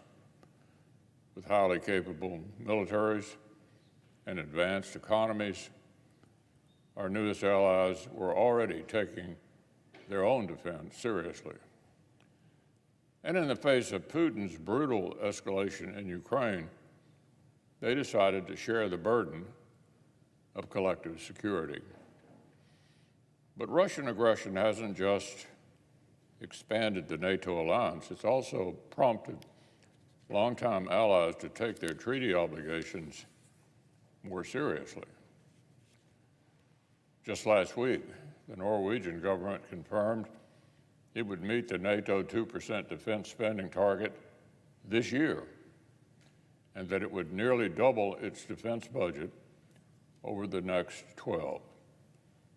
For a wealthy country like Norway, with one of the highest per capita GDPs in the world, this is a big deal. And across the alliance, members are making historic new commitments to strengthen their militaries and expand their defense industrial capacity. European allies have contracted to buy 600 cutting-edge American F-35 aircraft to add to their arsenals. On the whole, they've already meeting the 2% target, and NATO leaders expect more individual members to reach it by the July summit here in Washington. Now, there's still work to be done. Not every ally is taking its treaty obligations seriously enough, and one of the most concerning laggards isn't even a European country, but it's our neighbor to the north. Like America, Canada is at once an Atlantic, Pacific, and Arctic nation, and it's time for Ottawa to take its obligations to NATO, to NORAD, and to its own defense more seriously.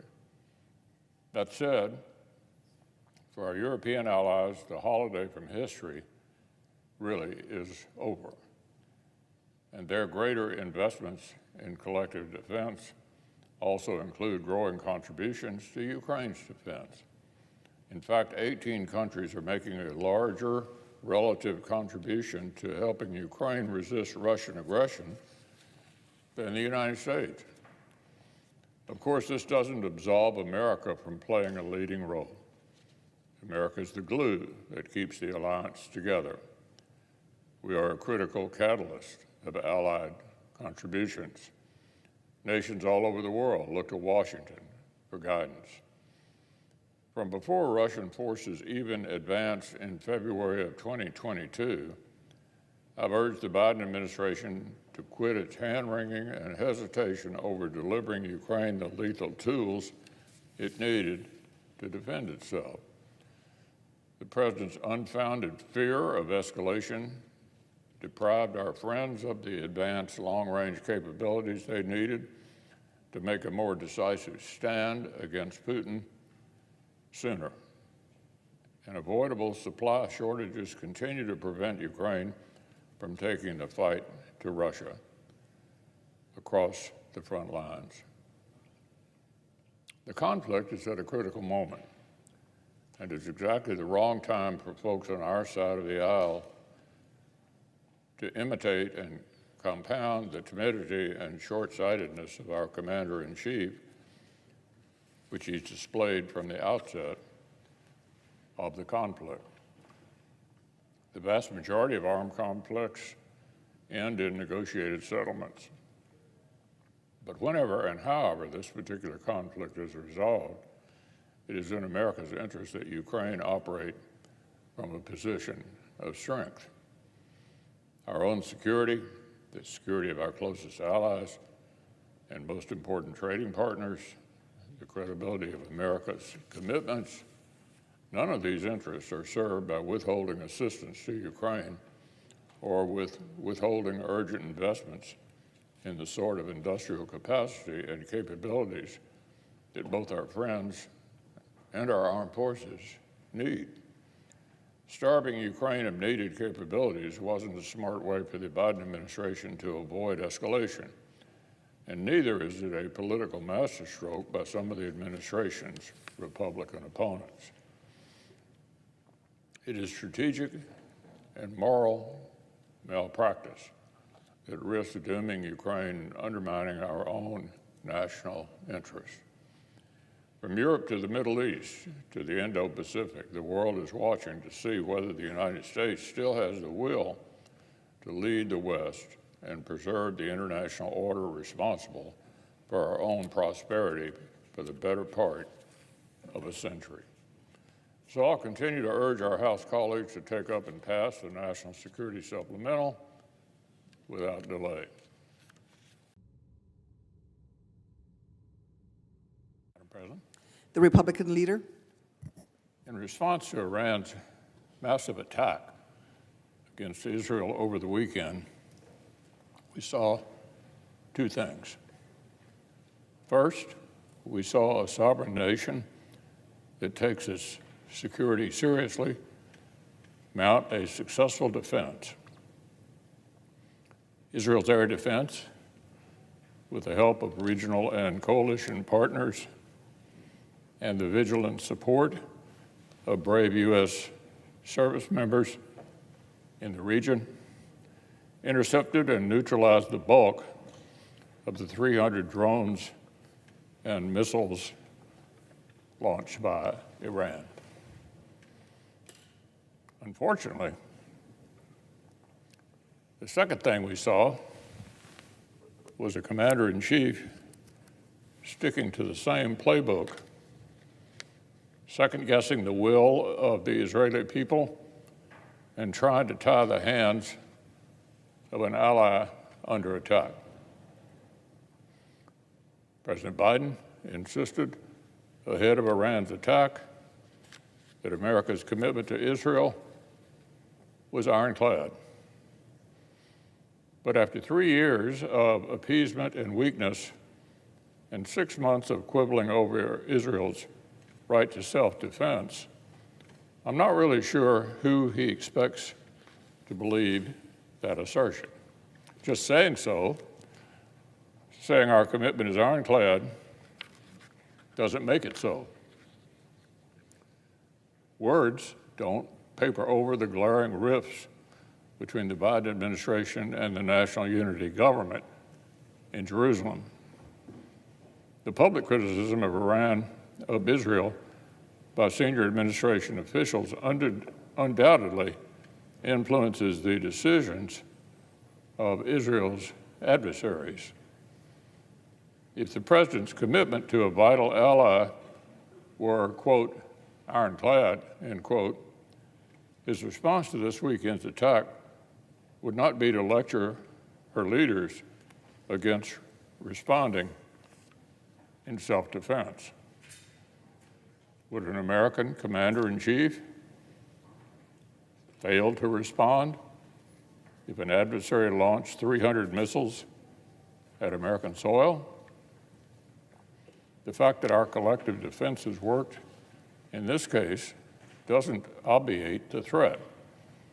It doesn't make the need to compel Iran to change its behavior any less urgent. Make absolutely no mistake, Iran is not deterred. It is actually emboldened. The regime that attacked Israel this weekend is the same one that greenlit the violent hijacking of a commercial shipping vessel earlier the same day. It's the same Iran that trains, equips, sustains, and expends terrorist proxies from Lebanon to Gaza to Iraq and Syria to Yemen. It's the same regime that continues to grow an arsenal of long-range ballistic missiles and advance closer and closer to nuclear weapons capability. And of course, it's the same murderous regime that continues to equip Russia's brutal violence in Ukraine. It is no mere coincidence that the mixed barrage of UAVs, cruise missiles, and ballistic missiles designed to complicate Israel's air defenses is the same mix Russia uses to launch devastating and frequent long-range attacks against Ukrainian cities. Our adversaries are working together to make America and our friends less safe and less secure. It's time for the Commander-in-Chief to lead allies and partners in an international effort to impose meaningful costs on Iran, threatening the things its leaders hold dear and changing this regime's violent behavior. We can't afford weakness. We can't afford to be deterred by Iran.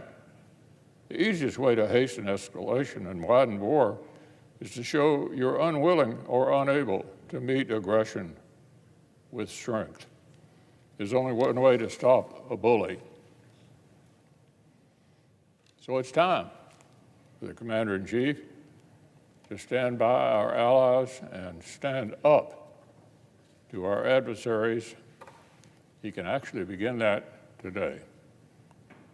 But it's also time for Congress to deliver the urgent investments that our industrial base, our forces, and our partners will need to meet and outcompete the growing and linked threats that we face.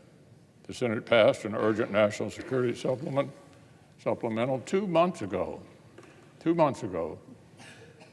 It would help meet the urgent needs of Ukraine's resistance, equip Indo-Pacific allies to deter PRC aggression, replenish Israel's stocks of critical capabilities, and expand our own capacity to refill and deploy the arsenal of democracy.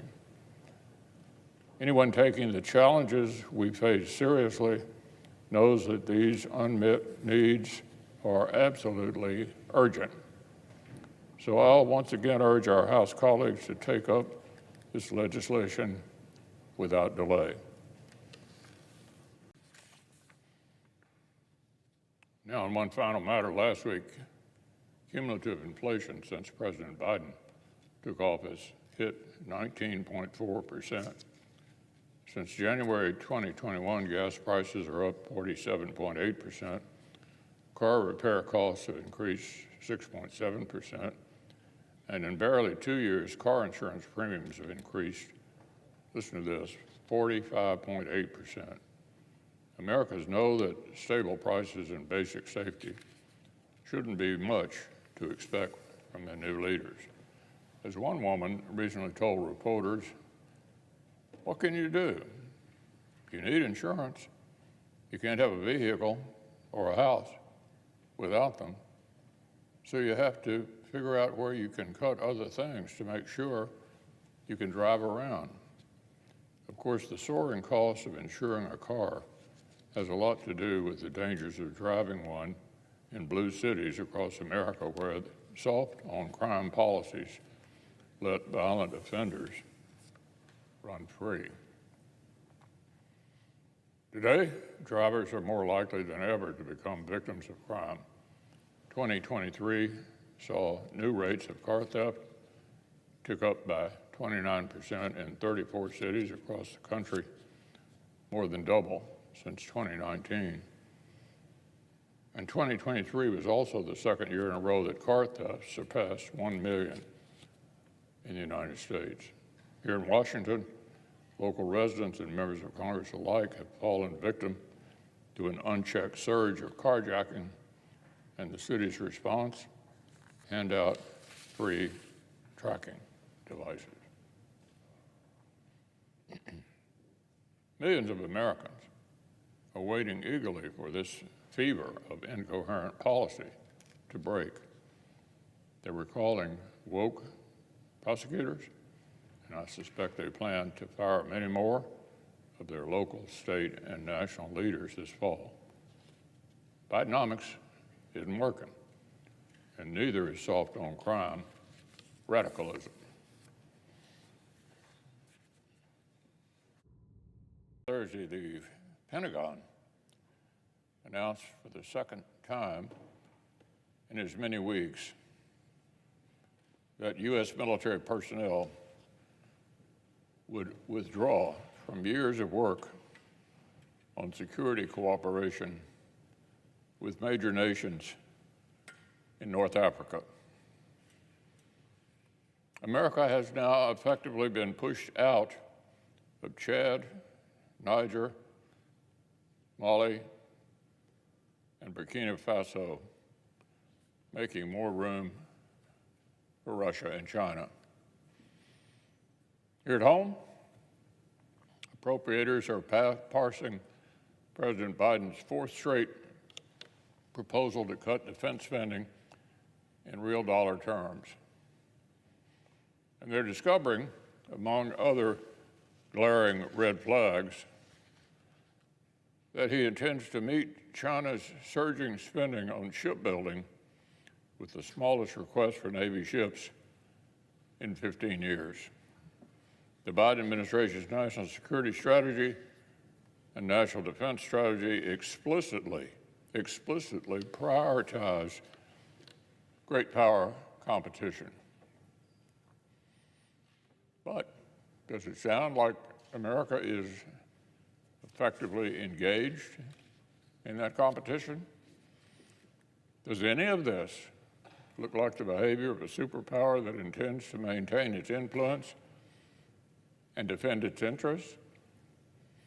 It certainly doesn't to me. The administration behaves more like an ostrich than a superpower. For 2 years, Russia's war in Ukraine has called urgent attention to shortcomings in Western stockpiles and production capacity for critical munitions.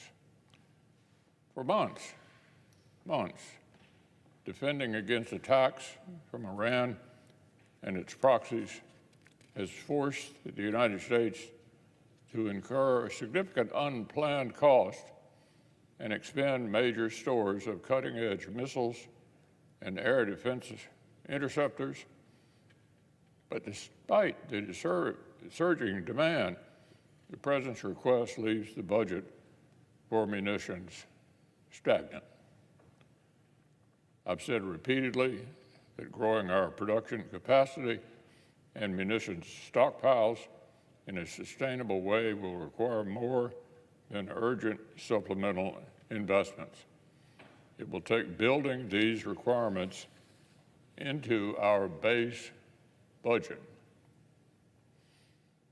We're facing growing, interconnected threats from Russia, China, North Korea, Iran, and a host of terrorist proxies, an axis bent on eroding American influence, dominating our friends, and killing our service members.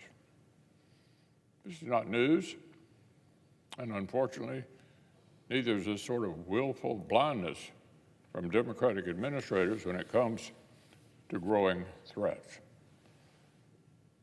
After all, it was President Obama who decided to let a budget number dictate national security priorities rather than letting strategy inform spending. It was the Obama-Biden administration that abandoned the two-war planning construct that had long guided how we structure and resource our armed forces. The risk that America and our allies will have to fight simultaneously in two regions is real. It's growing, and it's time to start taking the risk seriously.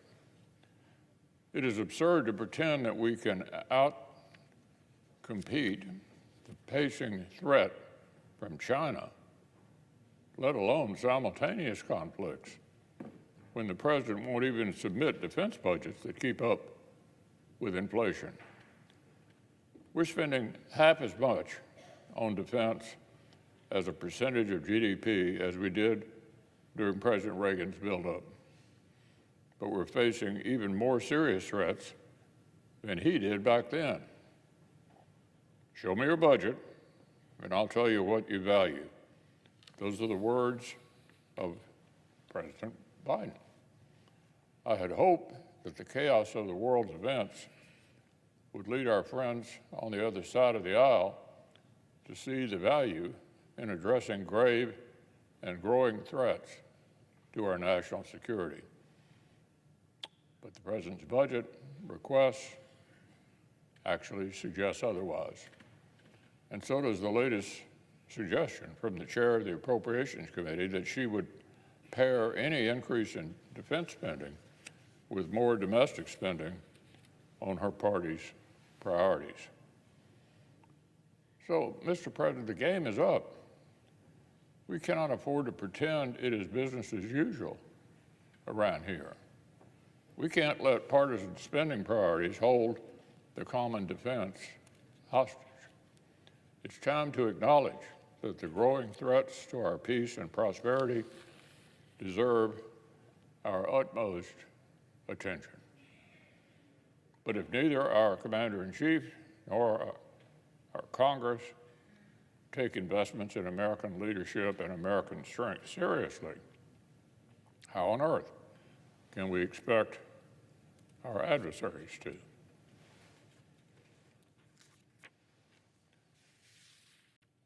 Now, on another matter, last week, the Biden administration's EPA finalized new regulations targeting producers of affordable and reliable American energy. The so-called Clean Power Plan 2.0 is just the latest front in Washington Democrats' long and disastrous war on coal. These regulations would effectively force many power plants to close, endanger more good-paying jobs in my home state of Kentucky, and burden working Americans around the country with higher electricity bills. They would put already steep emission standards even further out of reach for existing producers. And they would shrink the supply of baseload power as demand rises and an already strained electric grid nears the breaking point. As an industry advocate in Kentucky put it recently, the Biden administration has again shown it's disconnected from reality. Just last week, the Mid-Continent Independent System Operator released its latest report on electricity costs. The report showed that capacity prices in its region have nearly tripled, and that the increase was due primarily to retiring coal plants. So, Mr. President, this scheme isn't just profoundly bad policy, it's also illegal. The Supreme Court overturned President Obama's original Clean Power Plan in West Virginia versus EPA. And the court's decision left no room for doubt that EPA requires clear authorization from Congress to implement such regulations once again. Needless to say, Congress has given no such authorization. In fact, the law couldn't have been clearer in saying the opposite. Back in 2015, I introduced a CRA disapproving of the original Clean Power Plan, which passed the Senate with bipartisan support. Last August, I joined Senator Capito and 37 of our colleagues in urging the EPA to withdraw the proposed rule. And last week, I was very proud to join a resolution Senator Capito will introduce disapproving of the EPA's latest power grab. I'm grateful for our colleagues' leadership, and I'll continue to stand firmly behind the Kentuckians and workers across coal country who need to keep the lights on. Mr. President. Republican leader. The attacks of October 7th brought the world face to face with the savage terrorists who tried to destroy the Jewish state for decades. They forced us all to take a sober look at what our ally, Israel, has to defend against every single day. In the months since, I've insisted repeatedly that America should provide Israel the time, the space, and the support it needs to defeat Iran-backed terrorists and restore its security. And I've made it clear that the consensus of Israel's National Unity War Cabinet that lasting security can only come after Hamas is defeated ought to be our position here in America as well. Early on, there was reason to believe that President Biden shared this view. I was encouraged by his initial willingness to move quickly to transfer needed munitions to Israel, by his request for an emergency national security supplemental, including urgent security assistance to Israel, and by what he called his administration's ironclad commitment to Israel's security. Unfortunately, we've seen since then that iron bend under the heat of domestic political pressure from his party's anti-Israel base and the campus communists who decided to wrap themselves in the flags of Hamas and Hezbollah. We've seen his administration cave in to growing demands to condition and limit assistance to our democratic ally. We've seen public attempts to micromanage Israel's self-defense, to constrain Israel's freedom of action. And a few days ago, we saw reports that the president was delaying weapons shipments to Israel, creating daylight between America and a close ally.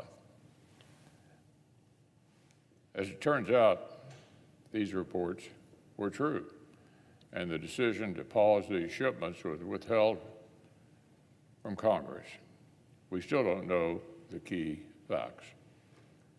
I speak with some experience in the difficulties of standing up to extreme elements in one's own political party. But the president's apparent inability to keep the most radical voices on his left flank out of the Situation Room isn't just a shameful abdication of leadership, it's actually dangerous.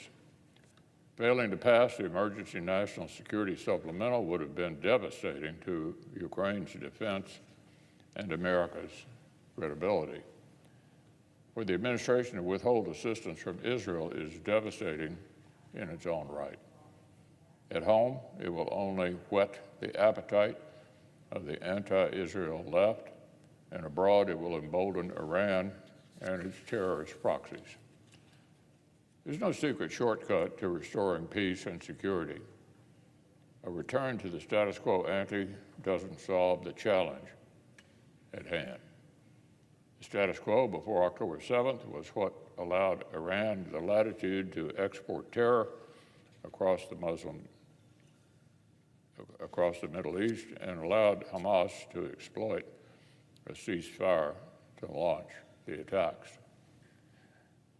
For those who care about the humanitarian situation in Gaza, and I would count myself among those who do, the most enduring way to help the Palestinian people is to help Israel defeat Hamas. A return to the status quo ante will only perpetuate the conditions that have long plagued the people of Gaza and threatened the people of Israel. In the last week, their terrorist oppressors have struck the main humanitarian entrance to Gaza twice with mortars. It's time for the President to stop letting domestic political demands of the far left determine his foreign policy. And it's time to stop doubting the will of Israel's unity government and their overwhelming view of the Israeli people. A future of peace for Israelis and Palestinians is one in which Iran-backed terrorists play no part.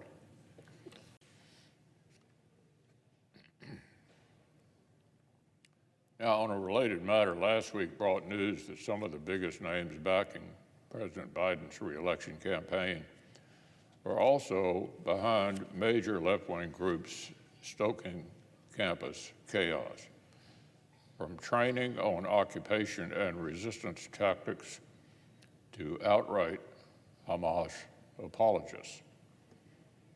And as the Democratic Party's biggest donors fund campus radicals, anti-Semitic sabbatical, the Biden administration is still trying to cover the cost of tuition for the classes they're missing. The administration's student loan socialism scheme would force working families around the country to cover college degrees for the nation's highest earners. It's hard to conceive of a more patently regressive social policy. By one analysis, the highest earning fifth of American households hold nearly a third of all student debt. By contrast, and this is particularly interesting, by contrast, the lowest earning fifth hold only 8% of student debt. Families across the country are still struggling with sky-high prices and soaring interest rates. It's harder to fill the refrigerator and the gas tank, tougher to buy a house or a car. But President Biden thinks that this is the time to send billions of working Americans' tax dollars to the college graduates who already have a leg up on earning potential. Now let's remember, the Supreme Court already declared this policy illegal. Just last summer, the Supreme Court ruled that the executive branch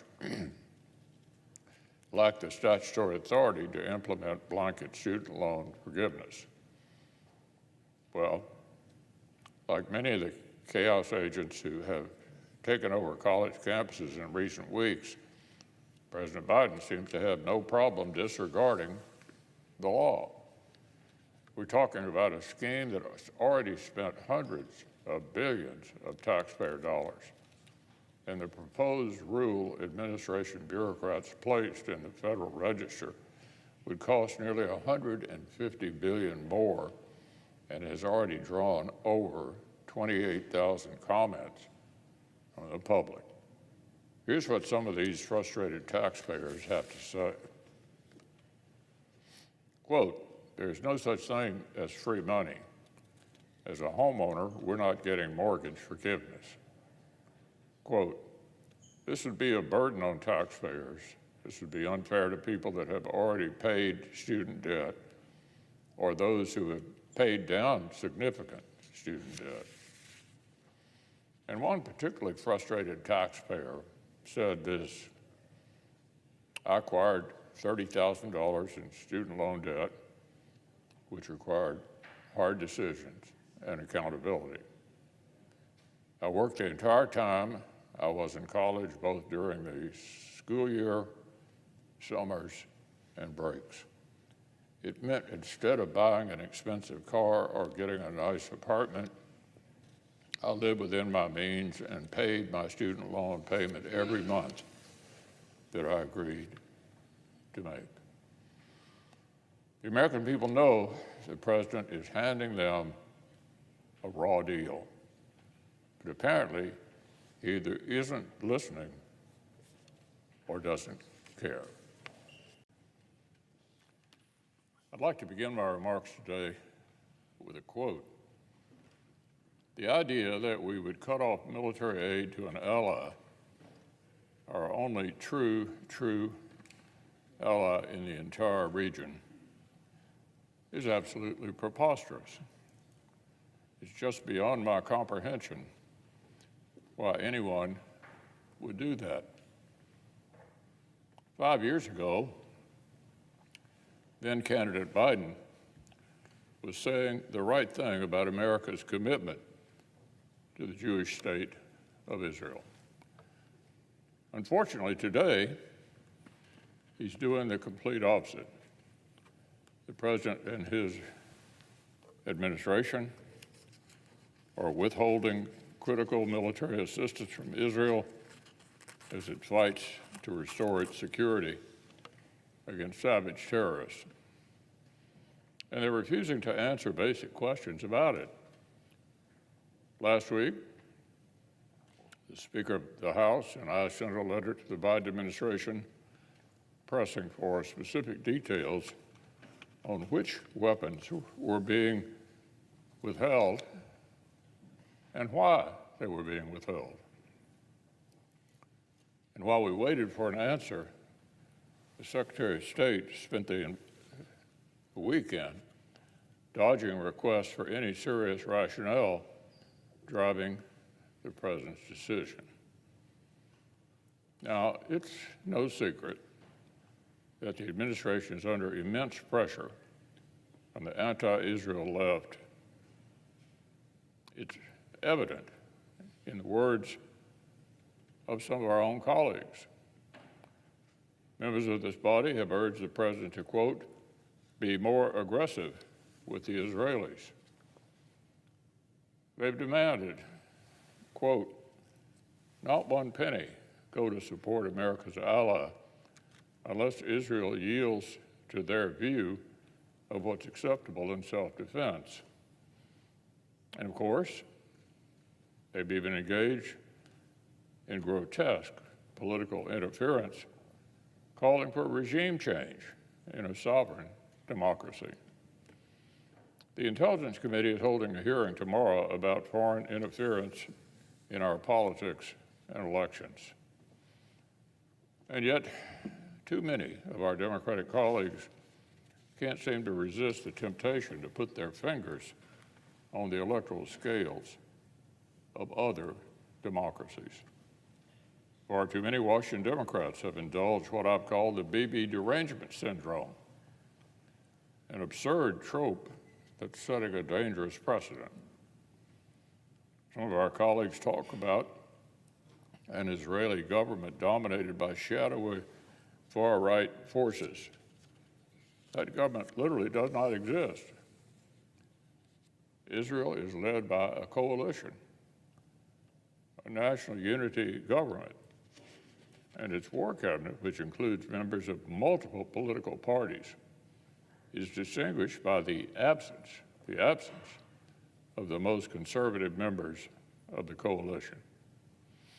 By all accounts, support for military operations in Gaza and against Hezbollah in Lebanon transcends Israeli politics. But here in Washington, Democrats want to pretend that what they're objecting to is merely the will of a prime minister they don't like. Some of our most senior Senate colleagues, including the chairman of the State Foreign Operations Subcommittee, just this weekend, have even demonstrated an eagerness to assign political blame within Israel for the failure to prevent the October 7th attacks. Well, that'll be the job for the people of Israel, and it'll come after they finish restoring their security against the terrorists wearing Israeli and American blood. But let's make one thing absolutely clear. If the Biden administration continues to hector and impede our allies' progress toward this goal, a share of the blame for Hamas' success may well come to rest right here in Washington. Of course, there's already plenty of blame to go around among the Western institutions that have fallen into predictable patterns of dangerous anti-Israel bias in the months after October 7th. From the media, who rush to fit the deadliest attack on Jews since the Holocaust into tidy, artificial narratives of moral equivalence and cycles of violence, to the prominent international organizations who continue to elevate and legitimize outright terrorist propaganda. Just a few days ago, the United Nations finally admitted that the figures on Palestinian casualties it had held up for months as objective truth had been grossly overstated. As a spokesman put it, quote, "In the fog of war, it's difficult to come up with the numbers." No kidding. It's especially difficult to get accurate data when you rely exclusively on the word of Hamas.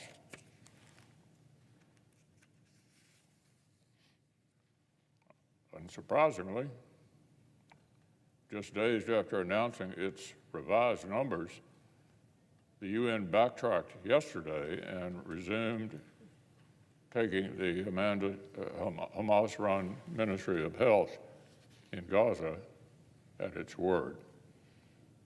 But remember, the UN's affiliation to terrorists isn't limited to data gathering, is it? Employees of the UN's Relief and Works Agency, UNRWA, quite literally participated in the October 7th attack. So why don't we talk about the facts? In the last 9 days, the terrorists controlling southern Gaza have attacked a major entry port for humanitarian aid from Israel 6 times. 6 times. This is not an accident. And if terrorists strike the absurdly inefficient and costly floating pier, that won't be an accident either. The true obstacle to peace and stability for the people of Gaza is loudly identifying itself. Hamas is showing us precisely why it can play no part in the future of Israelis or Palestinians. And a true ally would give Israel the time, space, and support it needs to eliminate the terrorist threat. But that's not what we've seen from the commander-in-chief. By limiting Israel's options, the president is giving the terrorists a lifeline. Does the Biden administration really expect Hamas to capitulate at a negotiating table when our conditions on Israel help terrorists survive on the battleground? And does the president think exhausting an arsenal of expensive low-inventory interceptors is changing Iran's broader calculus? The lesson from repelling Iran's direct drone and missile attacks on Israel or commercial shipping vessels isn't that we can't intercept them. The lesson is that we still haven't managed to compel Iran to stop doing it.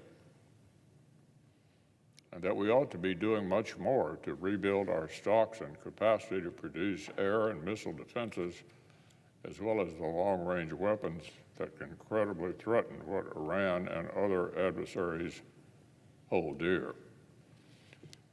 This isn't new criticism, and it isn't a new problem.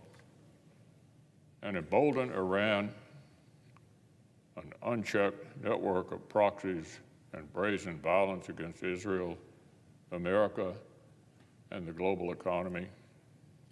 The president's choices have magnified these threats.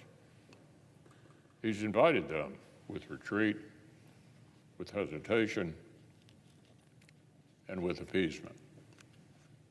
Today, the United States has effectively allowed itself to be deterred by a second-rate terrorist power. And the world is taking note. Our credibility is not divisible. Our failure to meet one challenge compounds the others we face. But the path forward is not a mystery. As I've said repeatedly, rebuild our military power, stand with our allies, deter our adversaries, and do it today.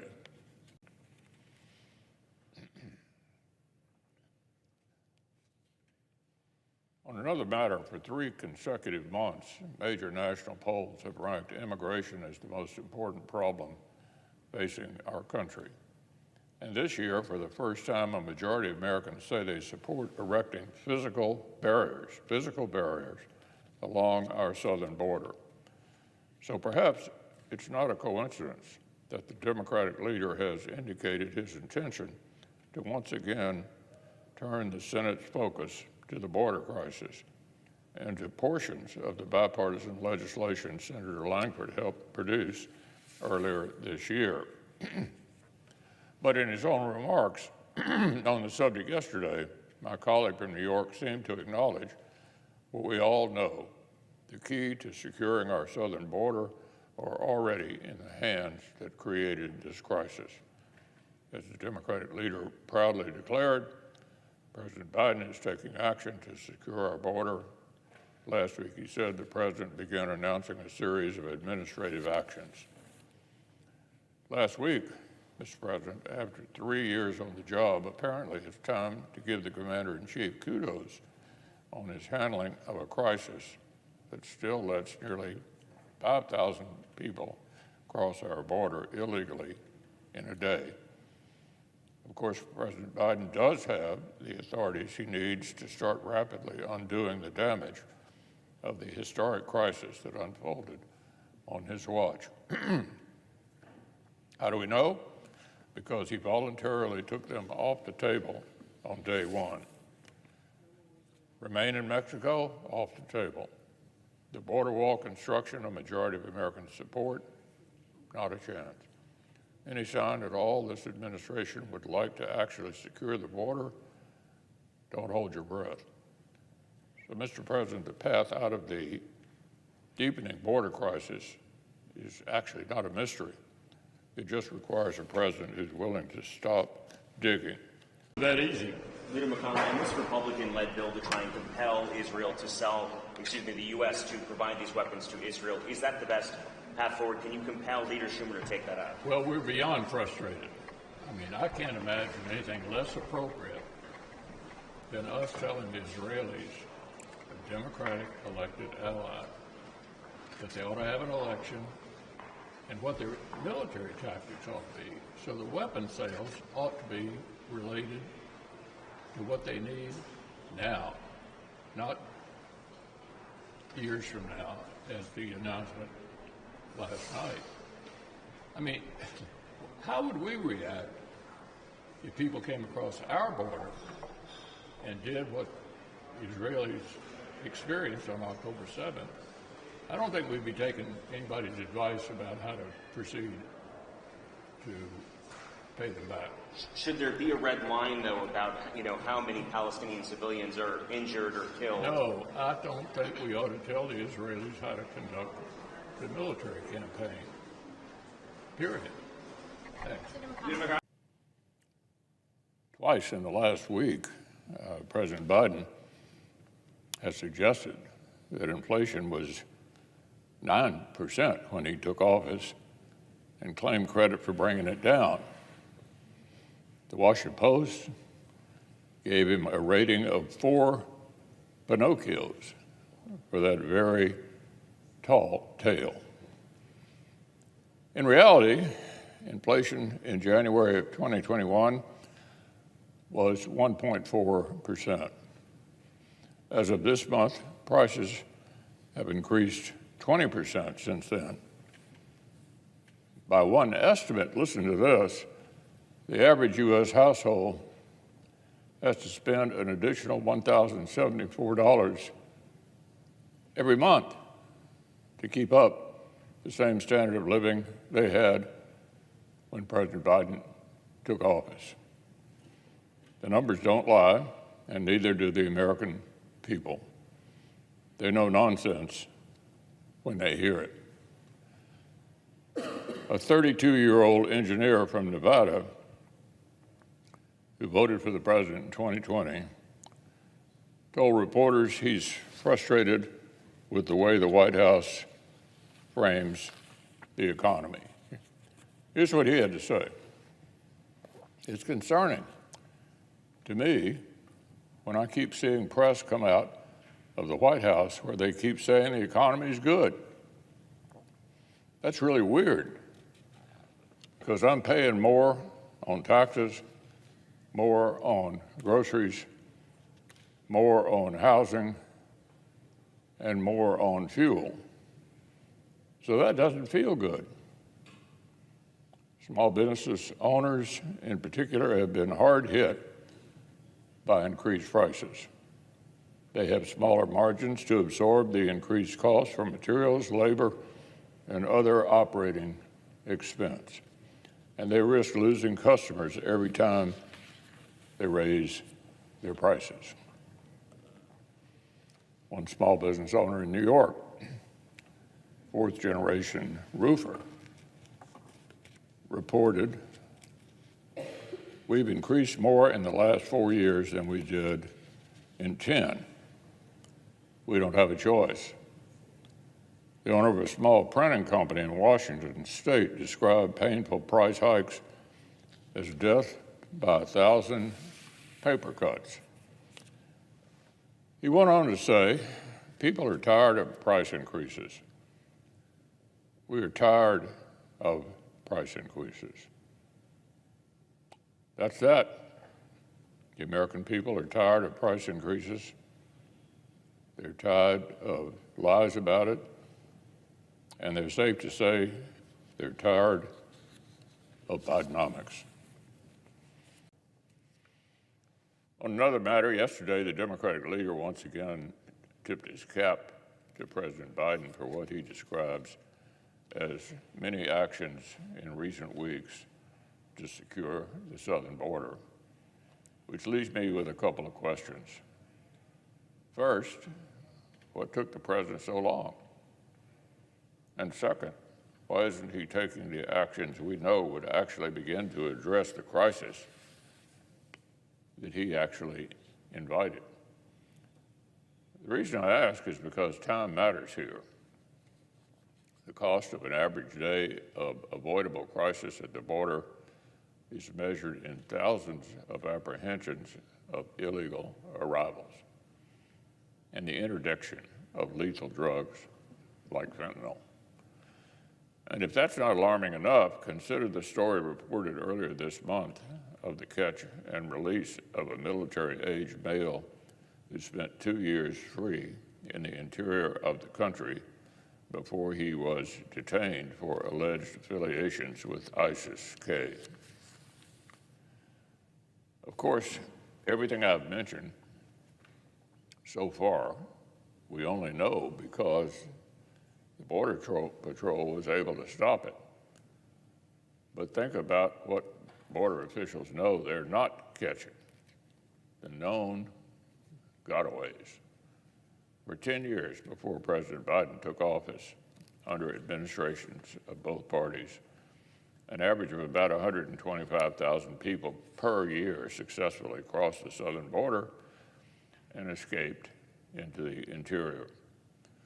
On the Biden administration's watch, in fiscal years 2021 through 2023, the average tally of known gotaways is 550,000. From 125,000 to more than 500,000. President Biden's press secretary says this administration has, quote, done more than anybody else, end quote, to secure the border. But if you wanted to make that claim true, you'd say this president has done more than anyone else to make the tough jobs of CPB and other law enforcement personnel even tougher. In fact, one sobering new report suggests that contending for years with a historic humanitarian and security crisis without effective enforcement authorities is taking a heavy toll on the men and women of the Border Patrol. The rate of suicide among CBP personnel is 3 times higher than it was a decade ago. As one agent told reporters, quote, when it turned out that the job became nothing more than processing and releasing these people, that was very, very hard to take.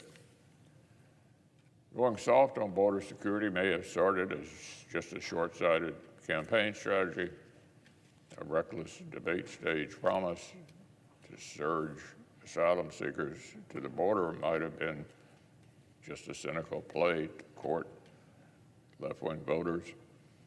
But after 3 years on the job, President Biden's failure to perform one of the most basic functions of his office isn't endearing. It's not some impressive sign of left-wing bona fides. It's a glaring, avoidable failure, a profound moral embarrassment, and even Washington Democrats are beginning to recognize it as a tremendous political liability. The American people are telling poll after poll that they're alarmed by the border crisis and want to see real solutions. Fortunately, the quickest way for the president to start undoing the damage he invented is to restore and use the authorities he already has at his disposal, like remain in Mexico and border wall construction. And any of our Democratic colleagues who recognize that the president must act ought to start telling him so. It's time for the Biden administration to start exercising its immense authority to restore sanity and start cleaning up the mess at the southern border. The time for distractions is long, long past.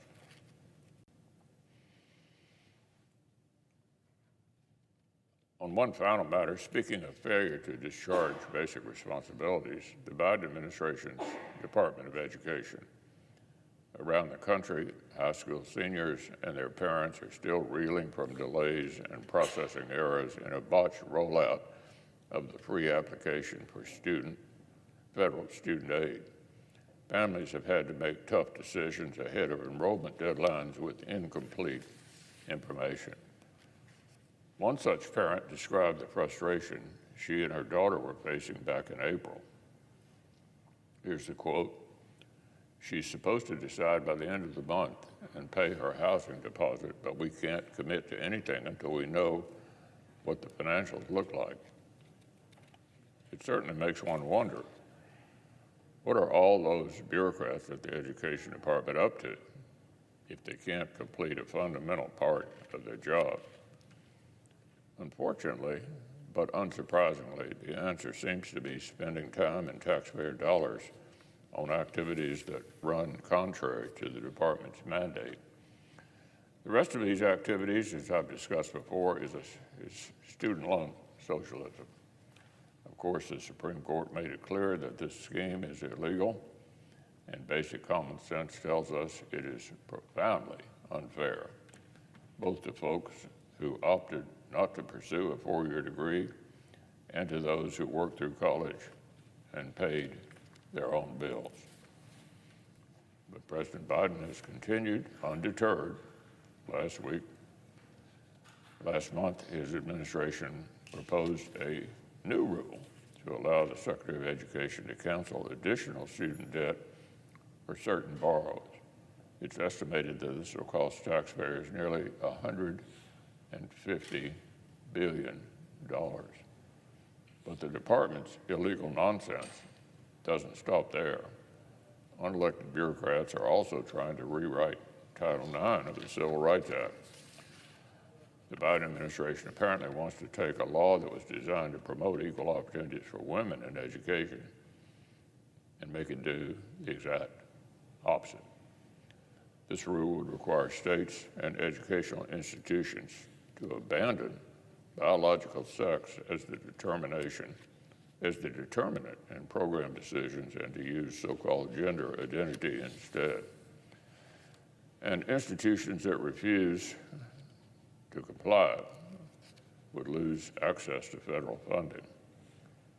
More than 25 states have already sued to overturn this absurd rule, but the damage to the Department of Education's reputation is already done. High school seniors and parents have already had to make college choices without crucial financial aid information. Working taxpayers are already footing the bill for the highest earning segments of Washington's Democrat base. And laws that enacted protections for women are already being used to violate those same protections. It's shaping up to be a banner year for Biden administration bureaucrats. Mitch McConnell, what was your message to the president when you talked to him when there was a telephone conversation about this border bill? Yesterday? Yeah, well... Have you talked to him in addition, or is that the only call? Well, the president called the speaker, and he also called me about the subject that we've all been talking about, which is the border. And I said to him what I just said to you a while ago, Mr. President, you caused this problem. There was no legislation that allowed the problem to be fixed. Why don't you just renew what the previous administration was doing, which got the border in decent shape? We tried on a bipartisan basis to see if we could agree to something. This is divided government. Senator Langford met with them for literally months. It was clear that wasn't going to pass. So I think it's safe to say going to a border bill right now is just a gimmick, a way to try to convince the American people that they're concerned about this when they caused it. Alan? On another matter, last Thursday, the Biden administration announced its plan to sacrifice yet another source of affordable, reliable American energy on the altar of climate activism. After years of freezes and bans on onshore and offshore oil and gas leasing, the administration's latest attempt to appease Democrats' radical base is a ban on new coal leasing in Powder River Basin of Wyoming and Montana. This region is responsible for producing nearly half of the nation's coal. Last year alone, the basin created more than 250 million tons of coal and employs more than 4,000 people. Shutting off development will result in lost jobs and millions of dollars of lost revenue for Montana and Wyoming. The sting of the administration's war on coal is one Kentuckians know all too well, and working families across the country are already struggling with persistent inflation. Energy prices alone have risen more than 40% since President Biden took office. But Washington Democrats' radicalism may have finally stretched their own party to the breaking point. In fact, the Biden administration's war on affordable, reliable American energy has proven so radically harmful to consumers, workers, and our global competitiveness that it's facing bipartisan opposition right here in the Senate. Just yesterday, a bipartisan majority passed Senator Cruz's resolution disapproving of the Department of Energy's new rule to effectively ban affordable natural gas home furnaces.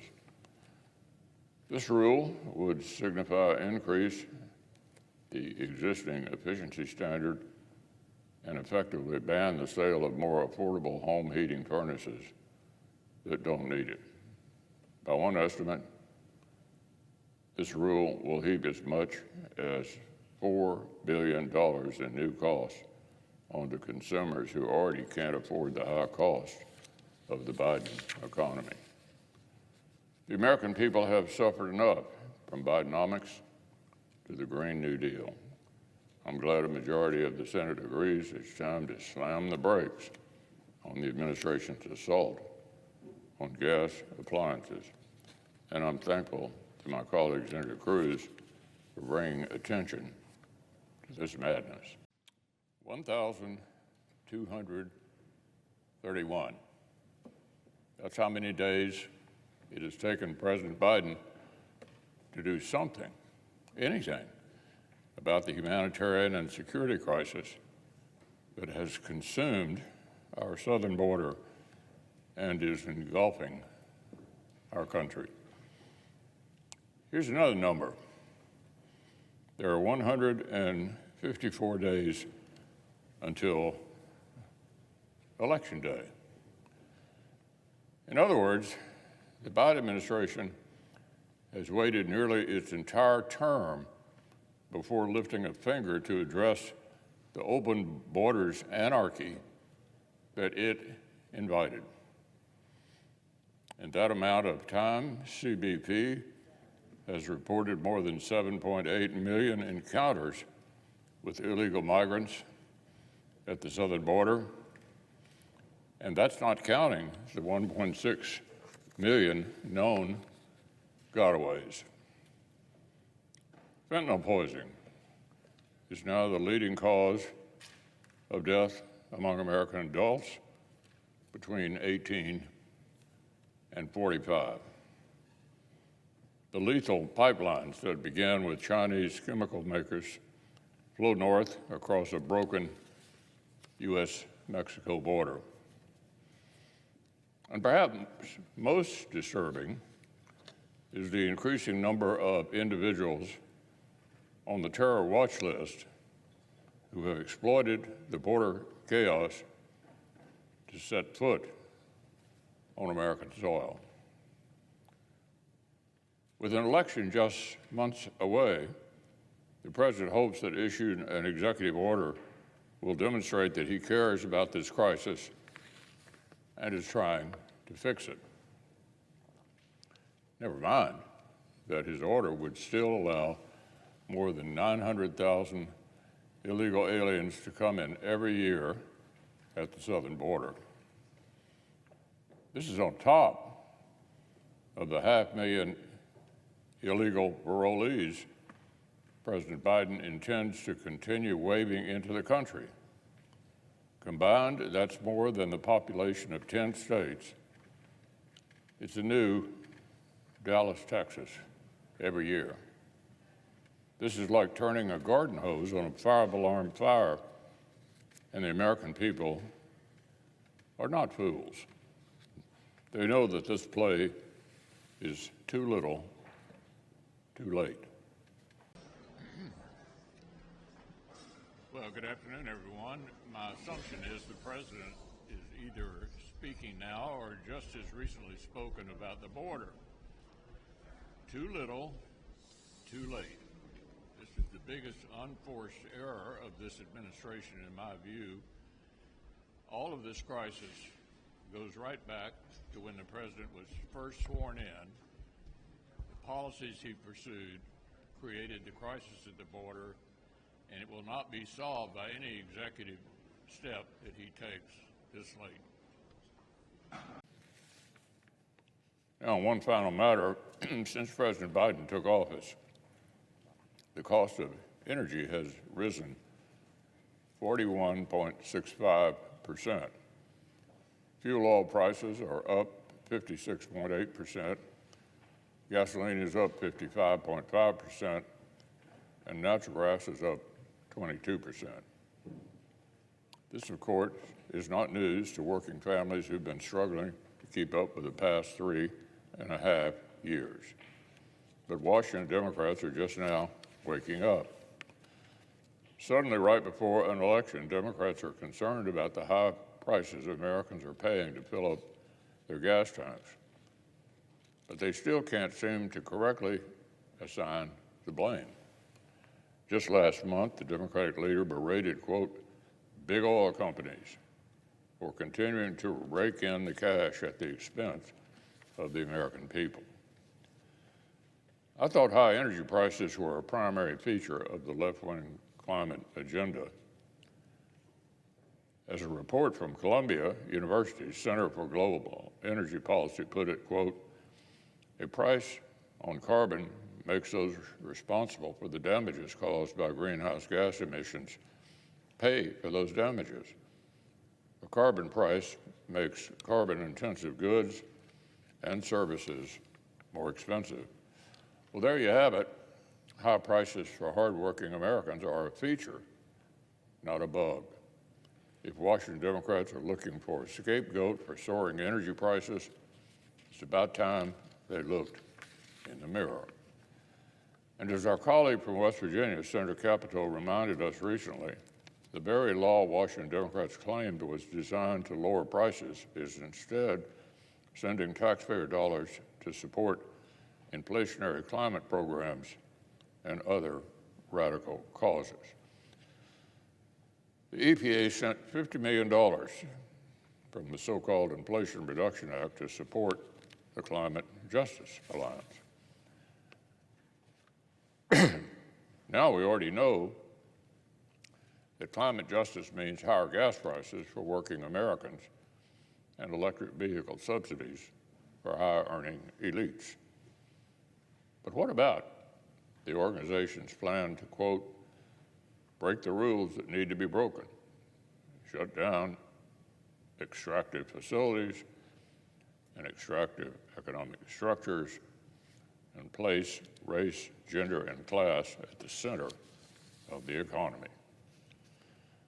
Well, what about its contention that, quote, the path to climate justice traveled through a free Palestine? Once again, this is a beneficiary of the so-called Inflation Reduction Act. Suffice it to say, the so-called Climate Justice Alliance is not comprised of America's allies. And while they claim to advocate for justice, they're burying working families in higher costs. I can assure our colleagues that the American people won't take kindly to being treated like suckers. As President Biden took office, consumer prices have risen more than 20%. The nation hasn't seen this sort of persistent drain on our economy since the Carter administration. And the Biden administration is desperate to avoid the obvious comparison to the stagflation back in the 1970s. The White House recently asserted that, quote, President Biden's top priority is beating inflation, which is why he has taken historic action. Well, that begs the question, which historic action are we talking about here? Is the administration referring to the time it invited historic inflation over the warnings of top liberal economists like Larry Summers? But they ignored that and went ahead with the so-called American Rescue Plan. Or the time they did the same thing again, but called it the Inflation Reduction Act. The Biden administration is still looking for a safe landing spot, and liberal commentators are literally tying themselves in knots. One liberal editorial board recently suggested that since employment and consumption levels are steady, quote, people will start to notice, and the vibes will also return to normal levels. That quote, it's possible that Americans are experiencing the economic equivalent of a hangover. So, Mr. President, that's just utter nonsense. And it's not fooling anyone who actually has to balance a family budget. A recent survey reported that nearly 2/3 of middle-class Americans say they're facing economic hardship.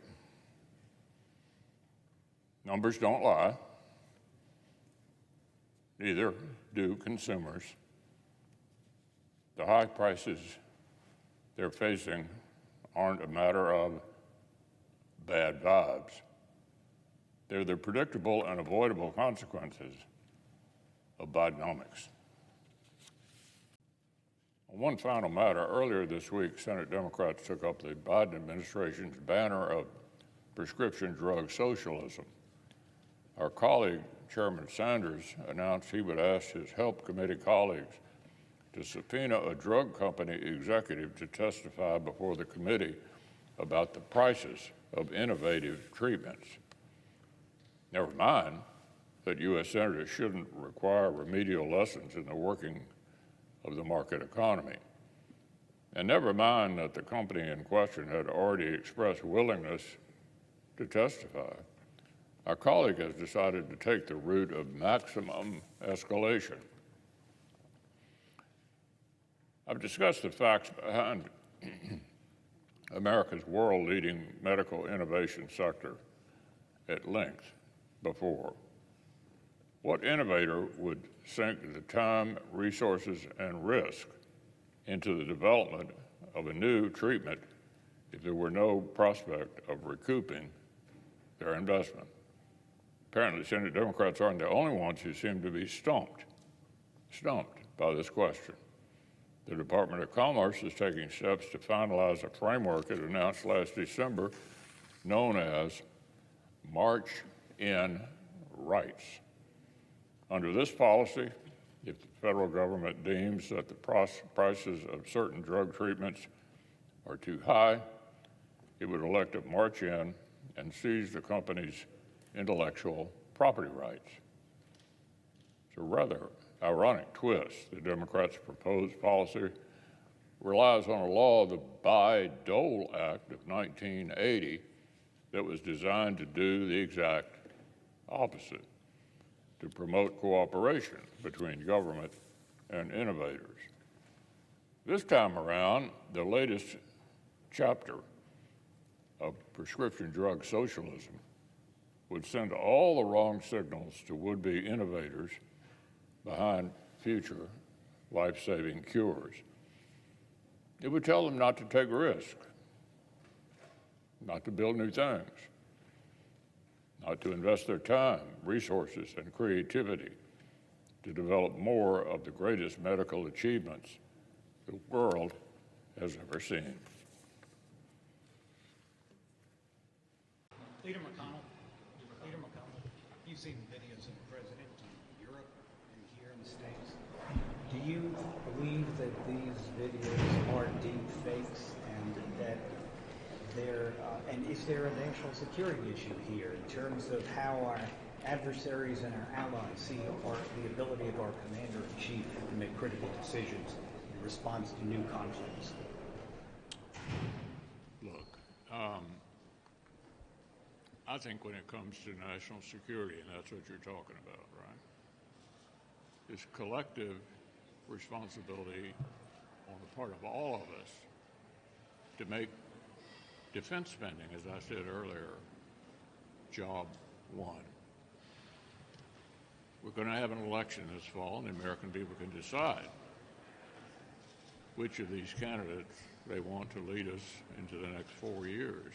But whoever it is, in my view, needs to make national security the top priority. Leader McConnell. Alex. Are you going to reach out to Speaker Johnson to get him on board with the Wicker proposal to increase defense spending by $25 billion? And what are the next steps to get the Appropriations Committee to come along with that number? That's the challenge.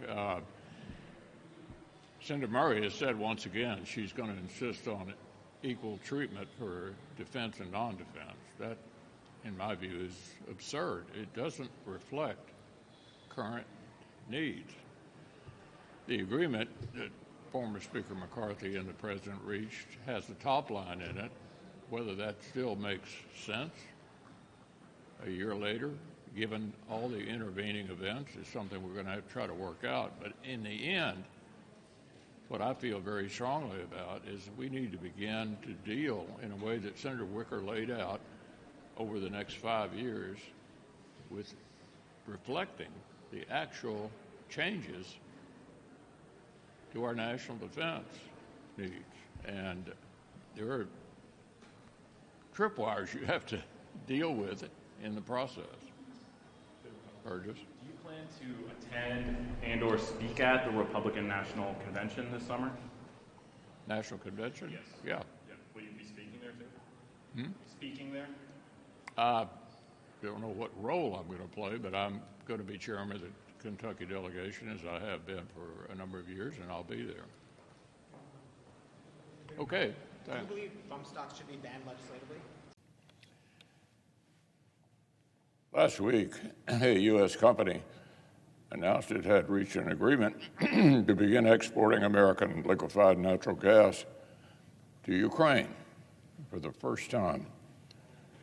That's certainly good news for our friends on the front lines of Russian aggression, for allies across Eastern Europe, and for the workers and producers behind some of America's most affordable and reliable energy. Exporting American abundance is a win-win proposition. And it's one that our closest trading partners in Europe have increasingly recognized as an opportunity to offset their reliance on Russian gas. But setting aside last week's good news, the Biden administration is still chronically confused about the role that affordable and abundant American energy can play as a geopolitical tool, a source of American leadership, and an engine of our own economy. In a joint pledge issued 2 years ago, President Biden committed to help reduce Europe's reliance on Russian energy and increase global energy security. Then a few lines later, he reiterated his commitment to the unenforceable virtue signals of the Paris climate deal. Sometimes it seems that cognitive dissonance is the most powerful force in the universe. Remember, the president who continues to insist he's serious about helping America's closest allies resist the predations of Putin's Russia is the same president who made stunning American energy development a day one priority. He's the same one who decided not to intervene when he had a chance before Russia's escalation in Ukraine to block the expansion of European reliance on Russian gas with the Nord Stream 2 pipeline. And of course, this is the same president who earlier this year issued a de facto ban on new permitting for LNG export infrastructure that will make it harder for American producers to respond to demand for reliable alternatives to Russian or Iranian energy. As I've discussed at length, Russia's escalation in Ukraine prompted some of our closest European allies to finally start investing seriously in their own defenses. It's also been an opportunity to rethink their dangerous over-reliance on Russian energy. Back in February, one German state-owned energy provider was in the process of switching from buying Russian gas to buying American gas instead. But the plan was stifled by the administration's decision to appease its activist base instead of reinforcing America's allies. So last week brought good news, but here's the rub. This new commitment to Ukraine relies in part on the completion of a new LNG export facility that is stuck in the Biden administration's regulatory purgatory. And even as already permitted infrastructure comes online, producers who want to create new American jobs and expand their capacity to meet foreign demand are simply out of luck. Since 2016, American LNG has been a remarkable success story. It had driven our economy to become a net energy exporter, and just last year, even in the shadow of the Biden administration's war on energy, the United States was the world's largest LNG exporter. But this year, Russia has overtaken the U.S. in gas exports to the European market. And it might have something to do with a ban one of our former Democrat colleagues, Mary Landrieu, described as, quote, throwing a match in a bale of hay. We might describe the president's ban as a tremendous missed opportunity. But that would undersell the predictably disastrous consequences. In the face of a dangerous world, the administration's obsession with performative climate policy is taking meaningful levers of American power simply off the table. For 3.5 years, the Biden administration has worked relentlessly to suffocate American energy production, both onshore and offshore. And when Senate Republicans offered amendments to restore some modicum of sanity to the system for permitting and leasing new energy development, every single Senate Democrat stood behind the administration and voted no. The first and longest suffering victims of Washington Democrats' war on American energy are the American people. Historic inflation has already made insuring a car or filling up the tank more than 50% more expensive on President Biden's watch. But his administration wants to compound the pain with regulations that would put entire sectors of our economy in an even more serious bind. Back in March, the Biden administration finalized a rule on vehicle emissions that would give manufacturers of work trucks and commercial vehicles until 2032 to turn 40% of their new stock into zero emission vehicles. In the case of the biggest long-haul tractor trailers, this would effectively mean replacing a quarter of these vehicles with zero emission vehicles that are not yet on the road. It doesn't take an expert to imagine the sort of shockwaves this would send across America. Our economy simply cannot function without reliable, large vehicles to get products to market, or the hardworking men and women who make a living driving them. We're talking about a rule that would supercharge inflation on delivery costs and shelf prices alike, and a penalty that would hit hardest for those least able to afford it. Unsurprisingly, this zeal for red tape extends beyond heavy-duty vehicles to every passenger car, SUV, and pickup truck.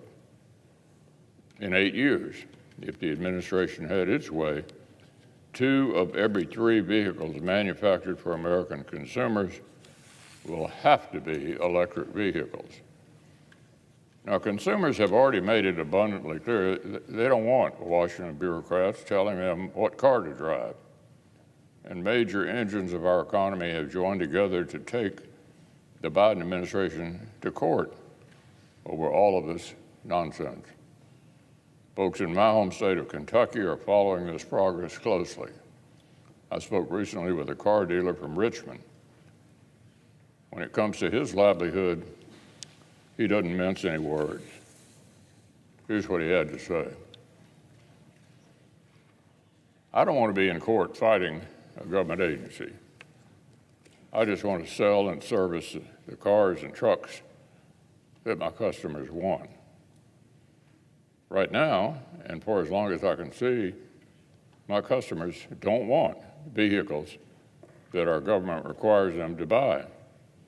They don't want vehicles that are not affordable, can't be reliably recharged, and can't be depended upon to make the drive from Richmond to Lexington on a below zero midnight in January. He also said the history and civics classes that I dearly loved did not prepare me for a country where executive action and career bureaucrats can create law and regulations that will put me out of business. Boy, I can't top that. American workers and job creators are struggling to keep up with persistent high prices.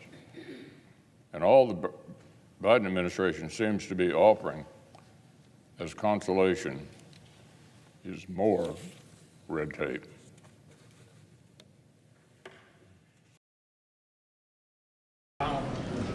Our adversaries are watching. Our adversaries are watching the videos of the president just like we are. They see the same thing we do. Do we have a situation today where leaders like Xi Jinping, Vladimir Putin, Kim Jong-un are becoming more aggressive, testing the boundaries more closely because of the weakness they see in this administration and the condition of the president? Well, with regard to the administration, that's a good question to ask the next group. Before recent times, it was pretty obvious to any observers that we had big power competition from China and Russia, a great ally for them in Iran, and Iran funding the proxies. I mean, this is clearly the most dangerous period since right before World War II. So completely unrelated to who happens to be in the White House at the moment, we need to step up. And a good time to emphasize that is while NATO is celebrating its 75th anniversary right here in Washington. We need to make it clear that we're behind NATO. There are allies in Indo-Pacific who are here as well. Every democratic country in the world is together against this coterie of authoritarians. And what a great time to emphasize that we're all together. I had a similar conversation yesterday with the president of Latvia. I mean, they're right up next to the Russians. And then the majority leader and I and some others met with the Canadian prime minister. With all due respect to our Canadian friends, they're a long way from hitting the 2% mark. But a whole lot of the rest of the NATO members have. We only had 3 countries hitting the 2% mark a few years ago. Now we have 23. So I think everybody who elects their government realizes we're all in this together. Mr. Leader. On one final matter, cumulative inflation since President Biden took office now sits at 20.1%. And working families across America are still feeling the pinch in their wallets, especially when it comes to basic necessities like housing. In New Jersey, one man who's watched his rent soar said, "I thought things were going to taper off, but it doesn't appear to be tapering." In my state of Kentucky, one resident said he was, quote, "sticker shocked" at the skyrocketing cost of homeowners insurance, property taxes, and utility bills. And he's certainly not alone. One survey showed that nearly 1 in 5 homeowners could not afford a $500 emergency repair on their home. Last month, 46% of Americans reported that they are struggling to keep pace financially, and only 25% of this group said they planned on supporting President Biden. The American people know which party ignored the warnings of top liberal economists, lit money on fire with reckless taxing and spending sprees, and fueled the worst inflation this country has seen since the Carter administration. The American people are sick and tired of Bidenomics. I suspect they'll have more to say about it this November. Another matter, I've spoken before about the New York magistrate judge with a bad habit of engaging in political activism from the bench and lying about it under oath. Unfortunately, the red flags on Judge Netburn's record aren't limited to the inappropriate actions she does commit. There's also the important work she's inexplicably chosen to ignore. Take it from the family members of victims of 9/11, who wrote recently to our colleagues on the Judiciary Committee. As these loved ones sought a small piece of justice for the lives that terrorist killers had snuffed out, Judge Netburn failed to rule on the unopposed motions they submitted that would have entitled them to participate in the next round of compensation for grieving families. As they put it, quote, "We cannot understand how a magistrate judge could treat 9/11 family members so callously or so bitterly disregard her duties," end quote. So, Mr. President, I posed this question before about another of the administration's nominees, Nancy Maldonado, but I'll ask it again. Why on earth do our Democratic colleagues continue to entertain lifetime promotions for nominees with a demonstrated inability to do the job? This sort of gross negligence is damning. It's disqualifying. And frankly, the Netbird nomination isn't worth another second of the Judiciary Committee's time, let alone the Senate's. Now, on a different matter, the Supreme Court is under attack. Prominent Democrats say it must do what they want and not what the laws and Constitution require. They've incited violence against the court. We've had to put justices under 24/7 police protection. Even so, a deranged young man is about to go on trial for trying to kill a justice and his family while they slept in order to change the outcome of a case.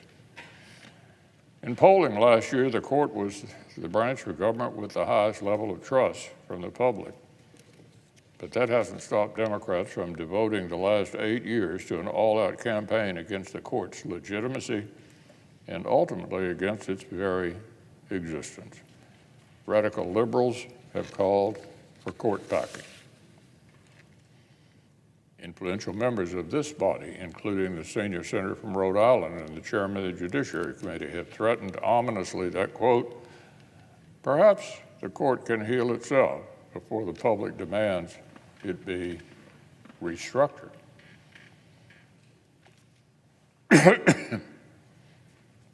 The left wages daily warfare against the justices, illegally picketing their neighborhoods with impunity, trying to harm their spouses' careers, and even spying on what kinds of flags they fly in their yards.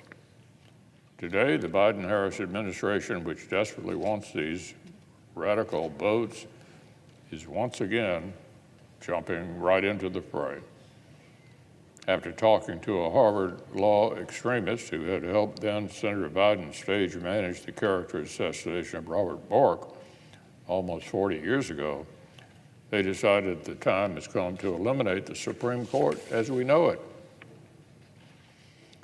In his op-ed, the president says he wants term limits as on justices. Never mind what the Constitution says. Never mind the advice and consent role of the Senate. President Biden and his leftist allies don't like the current composition of the court, so they want to shred the Constitution to change it. He wants what he calls an ethics code, but that already exists. What the president is actually proposing is a stealth process for people other than the justices to decide cases. Again, Constitution be damned. The fact is that President Biden himself came to office and stood up a commission to investigate whether to change the Supreme Court. This morning, the president thanked this commission for its insightful analysis that supposedly informed his reform proposals. Never mind that this commission, co-chaired by one of his closest political confidants, didn't actually recommend that he do anything. On the contrary, it explained in detail the challenges posed by harebrained ideas like term limits. As one of the members noted, quote, "We ought to be really careful about tinkering with the Supreme Court because you just don't know what the consequences could be." Why is the Biden-Harris administration so willing to put the crown jewel of our system of government, the independent judiciary, to the torch? Because it stands in their way. Don't take my word for it. They're running ads about it with pictures of the justices on screen. One commercial intones that the Supreme Court has made the president above the law because the former president asked him to. What happened to respecting court decisions? The Biden-Harris Justice Department took an extreme position in the prosecution of their electoral opponent, and they lost. Rather than accepting that they lost, the Biden-Harris administration has responded with a full-scale attack on the justices who ruled against them.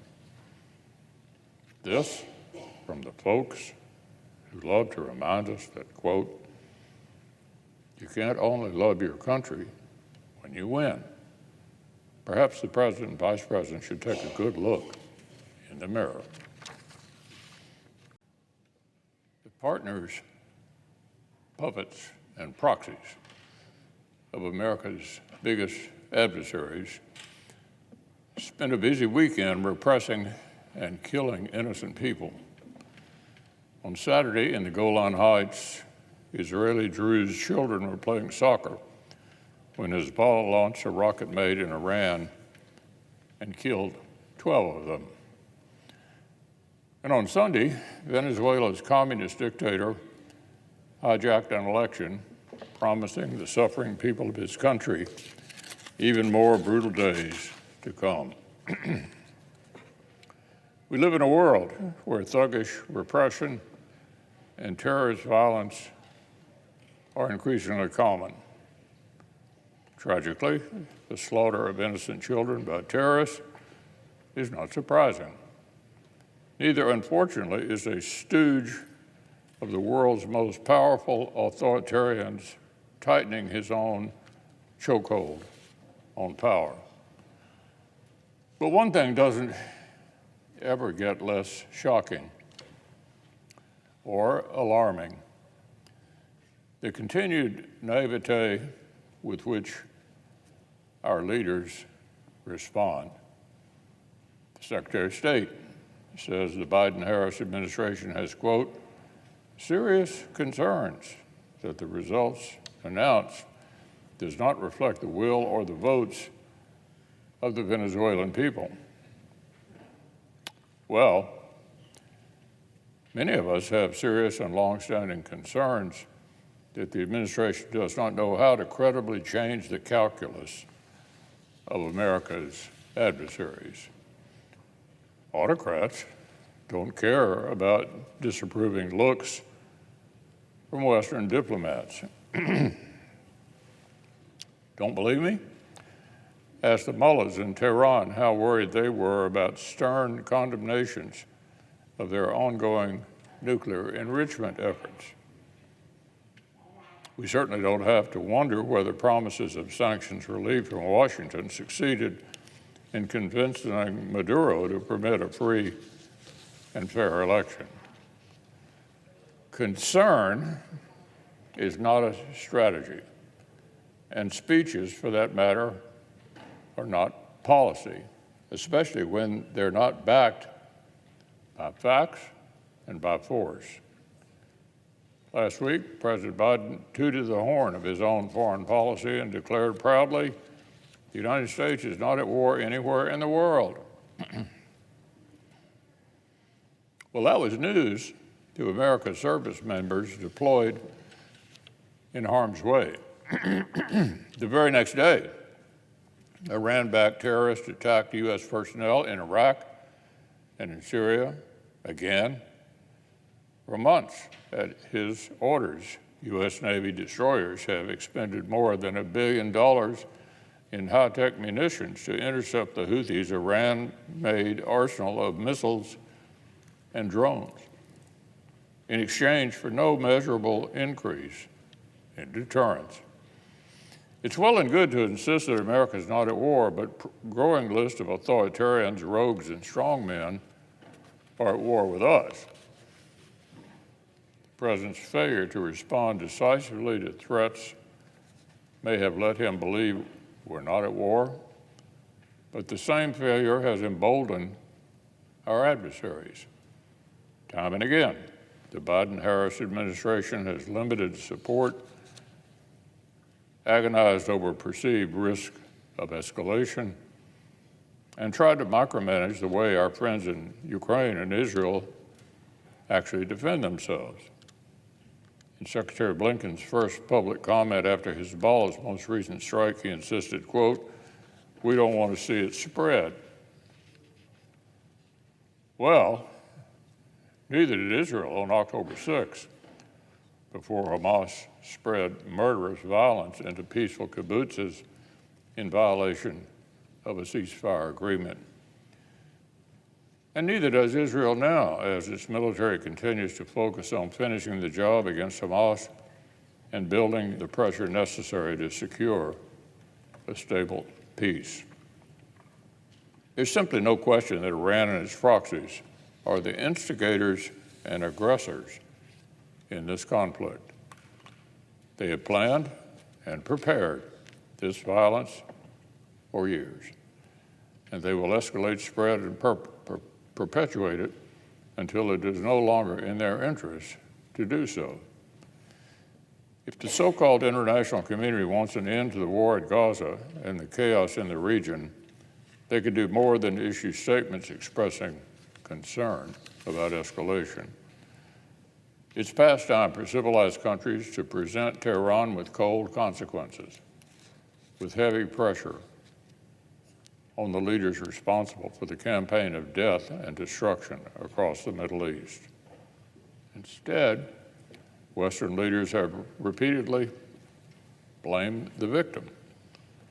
This is the message sent by Democrats who boycotted the joint address to Congress by the democratically elected Prime Minister of Israel. This is the message sent by their presumptive presidential nominee who, instead of extending a hand of solidarity, pressured a friend and ally to cease military operations to defend itself. This sort of pressure will please the American left, but restraining Israel also pleases the butchers in Tehran.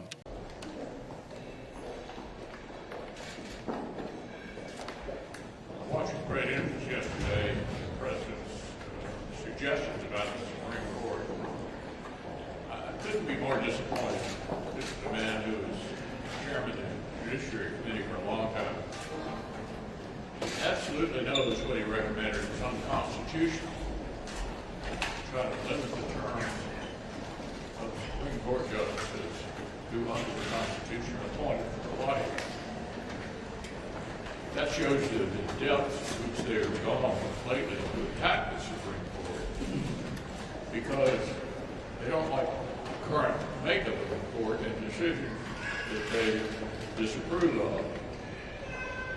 The way to change that is to win the presidency and the Senate and to appoint people that you like, not to try to break the Supreme Court. We saw that even when they were reluctant to protect Supreme Court members who were being threatened at their homes. So this is a level of that I think is just simply unacceptable. I'm disappointed the president for doing it. I know he knows better, and such a proposal will be dead on arrival in Congress.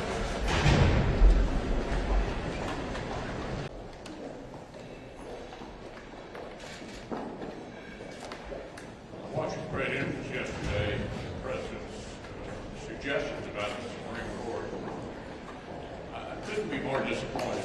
This is a man who was chairman of the Judiciary Committee for a long time. He absolutely knows what he recommended is unconstitutional. Try to limit the terms of Supreme Court justices who under the Constitution are appointed for life. That shows you the depths to which they've gone lately to attack the Supreme Court because they don't like the current makeup of the court and decisions that they disapprove of. The way to change that is to win the presidency and the Senate and to appoint people that you like, not to try to break the Supreme Court. We saw that even when they were reluctant to protect Supreme Court members who were being threatened at their homes. So this is a level of that I think is just simply unacceptable. I'm disappointed the president for doing it. I know he knows better, and such a proposal will be dead on arrival in Congress.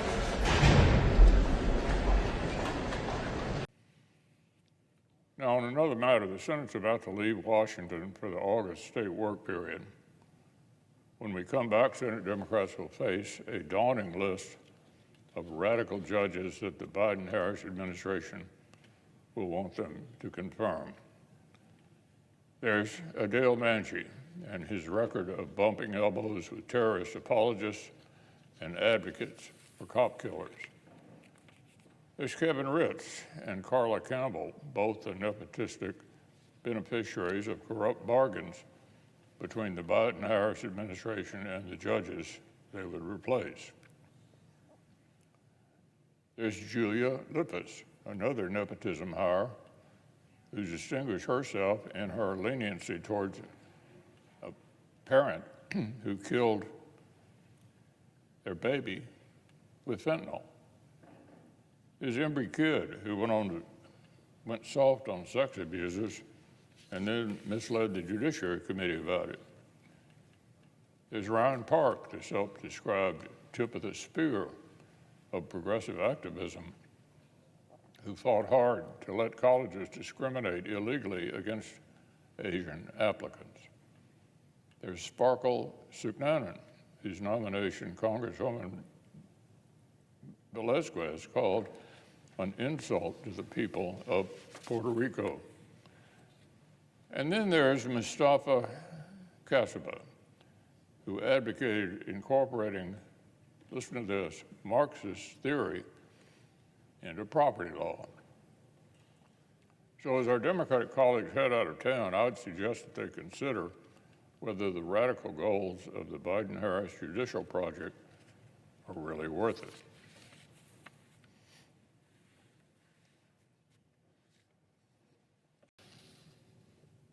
Now, on a related matter, the challenges facing an American-led order and American interests around the world are no less serious nor less connected than they were the last time the Senate convened.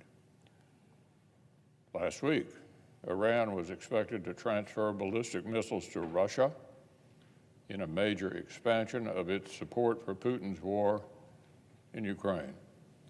The PRC is ramping up its destabilizing provocations in the South China Sea, and Russia, for its part, continues to court the fealty of senior officials from a NATO ally, Hungary. And our adversaries' advances have been compounded by the West's own inaction, distraction, and astonishing lapses in moral clarity. In recent days, the head of UNRWA, whose employees participated in the slaughter of Jews on October 7th, insisted that deserved criticism of his organization's complicity in terrorism was itself tantamount to a weapon in the war. The Foreign Secretary of the United Kingdom's new government announced a suspension of some 30 licenses of military aid to Israel, just as the world's only Jewish state buried hostages, including a young American citizen, who were murdered in cold blood by Hamas. This step calls for similar restrictions on our own assistance, validate the terrorist strategy, and broadcast the weakness of our resolve. And in a bizarre public message, even by its own standards, the Biden-Harris administration urged the Houthi terrorists holding international commerce hostage in the Red Sea to think about the consequences of their blockade for the environment. Needless to say, with August behind us, Congress' own unfinished business has become even more glaring. The President's meager defense budget request was already an insufficient starting point for top-line funding discussions when they began literally months ago. Today, constraints on Congress' ability to provide for the common defense are even more dangerous, and demands for parity with non-defense discretionary spending even more reckless. Meanwhile, continued failure to process the must-pass National Defense Authorization Act puts the lie to any suggestion that the Senate Democratic majority is focused on urgent business. The authoritarians conspiring to supplant American-led peace and prosperity did not ease up while the Senate was in recess. Our adversaries are resolved to exploit American weakness and hesitation, and we've given them quite enough. I need to begin today by addressing the shooting that took place along I-75 in southeastern Kentucky this past weekend. My office is in close contact with local law enforcement as they search for the perpetrator continues. Elaine and I are grateful for our swift efforts to protect the surrounding communities, and we're holding those who were injured in this senseless violence in our prayers. Now, on an entirely different matter, I'd like to welcome everyone back from the August state work period. Hearing from the people we represent is what allows us to be effective here. So I know our colleagues will agree that the time we spent back home last month was particularly valuable. Unsurprisingly, the issues I heard about across Kentucky are familiar to millions of American families. In Davis County, I heard about how small family farms are struggling to stay afloat amid rising costs. Of course, historic inflation hasn't just hit our nation's growers and producers. From Pikeville to Hopkinsville, job creators and working families are bearing the brunt of the Biden-Harris administration's reckless spending. I also heard from Kentucky farmers who are waiting for Congress to act on the Farm Bill, legislation for which the Democratic majority has yet to secure a single minute of floor time. In my hometown of Louisville, I spoke with legislators about the regulatory costs that are crippling state leaders and Main Street alike. Today, navigating the maze of red tape from Washington nearly requires a black belt in bureaucratic politics. And finally, I heard from Kentucky's brave service members as we celebrated the first newly renovated barracks facility to open at Fort Campbell. I was proud to work with Army leaders to modernize 11 barracks that have stood untouched for nearly half a century. In just one year, we accomplished what would have taken close to a decade to finish. As I've said time and time again, rebuilding American hard power starts here at home in projects just like this, modernizing our capabilities, rebuilding the arsenal of democracy, and equipping America's service members to keep us safe. Senators recognized. 23 years ago today, forces of evil brought their war on the United States to American soil.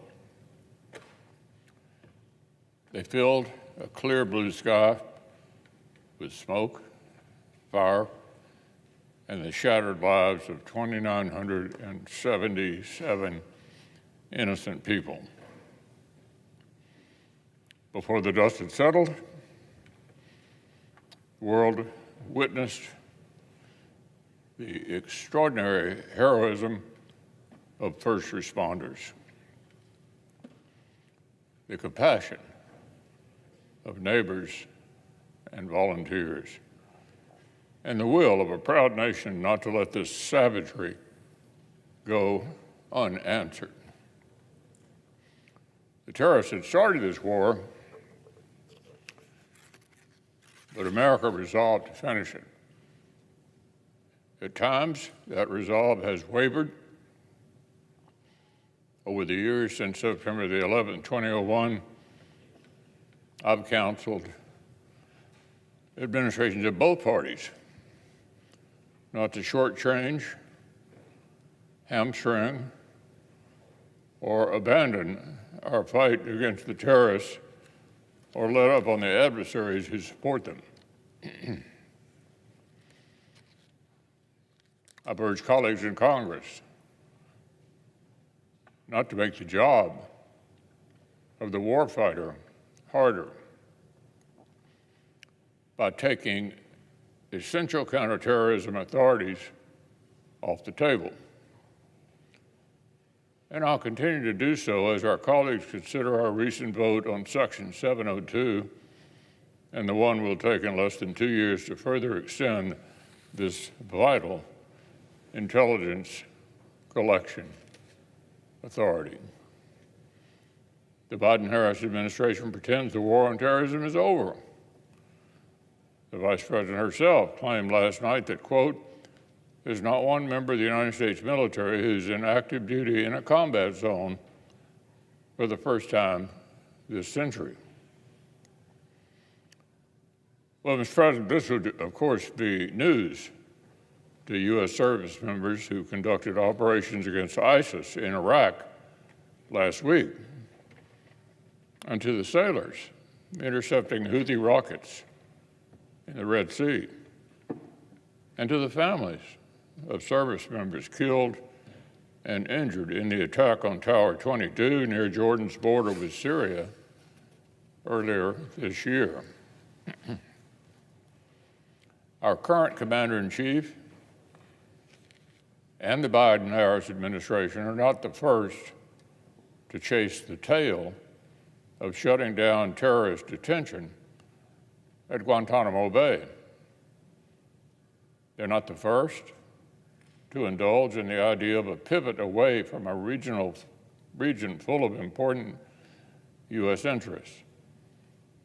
And they're not the first to suggest that America gets to decide unilaterally when threats from Afghanistan end. But they were the ones who followed through with the disastrous retreat that torched American credibility and left 13 service members dead. The administration pinned its hopes on a mistaken idea that because the U.S.-led coalition had made tremendous progress in keeping terrorist threats under control, we could continue to do so from over the horizon. So how's that going? Despite assurances from the Secretary of Defense that over-the-horizon operations would not suffer from a lack of human intelligence after the U.S. withdrawal, the administration hasn't conducted a single strike, not one, against ISIS-K, the terrorists responsible for the Abbey Gate bombing, among other atrocities since 2001. Of course, that's not because the terrorists have been quiet. In fact, by one analysis this year, ISIS-K planned 21 external plots or attacks in 9 countries in the previous 12 months alone, compared to just 3 between 2018 and the spring of 2022. The ODNI annual threat assessment was forced to acknowledge that, quote, terrorists will maintain an interest in conducting attacks against U.S. persons, allies, and interests worldwide.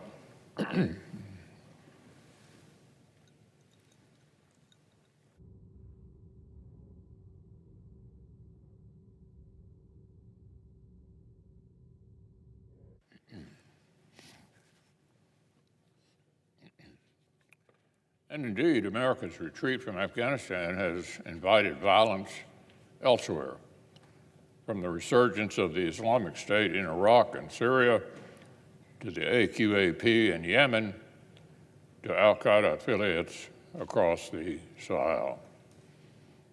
And then there's Hamas and Palestinian Islamic Jihad, and Hezbollah, and the Houthis, and Iraq terrorist groups, all of whom have been trained and equipped, aided and abetted by the world's most active state sponsor of terror, Iran.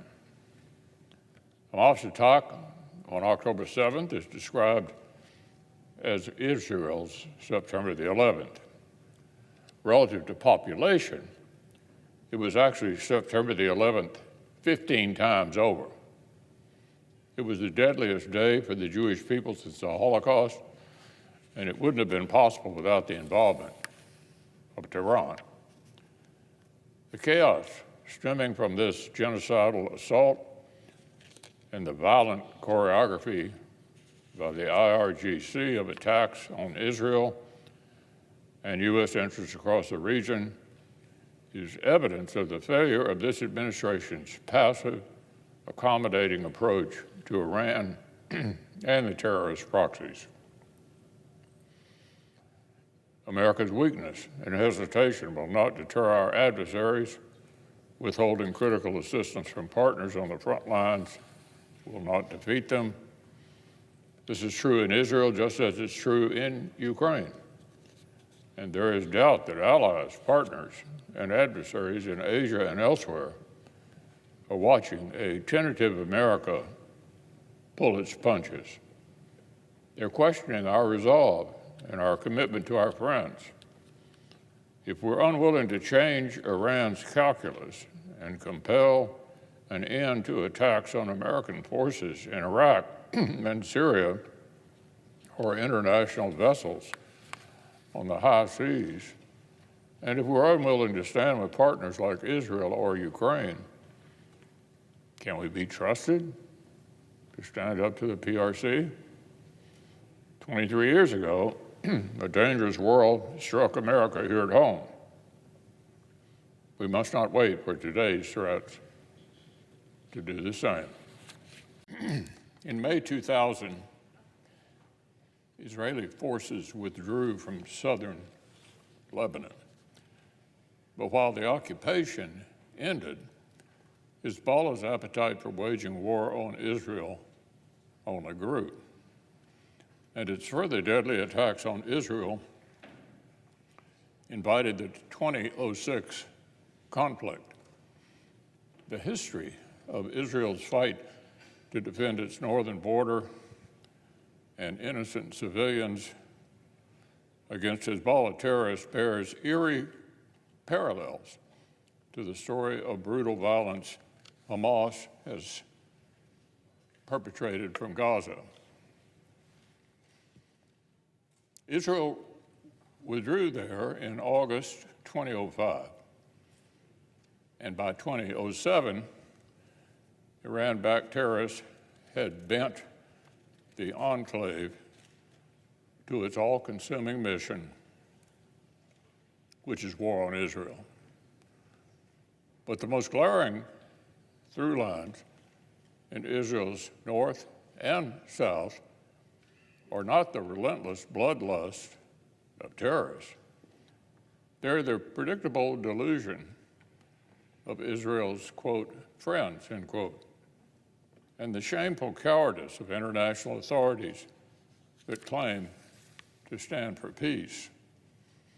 Take for starters how the Biden-Harris administration chose to welcome the UN General Assembly by signaling its openness to resuming funding for UNRWA, and how it apparently still clings to the fiction that an organization so thoroughly corrupted by Hamas that nearly a dozen of its staff directly participated in the October attacks is somehow reformable. But while the civilized world gathers in one place, the General Assembly might productively spend its time contemplating other pressing questions. For example,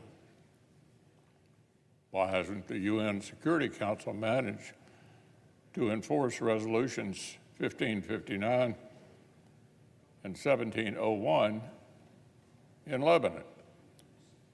These resolutions were passed to end and prevent further conflict between Israel and Lebanon by removing the threat Hezbollah posed on Israel's border and to end the threat Hezbollah posed to the state of Lebanon itself.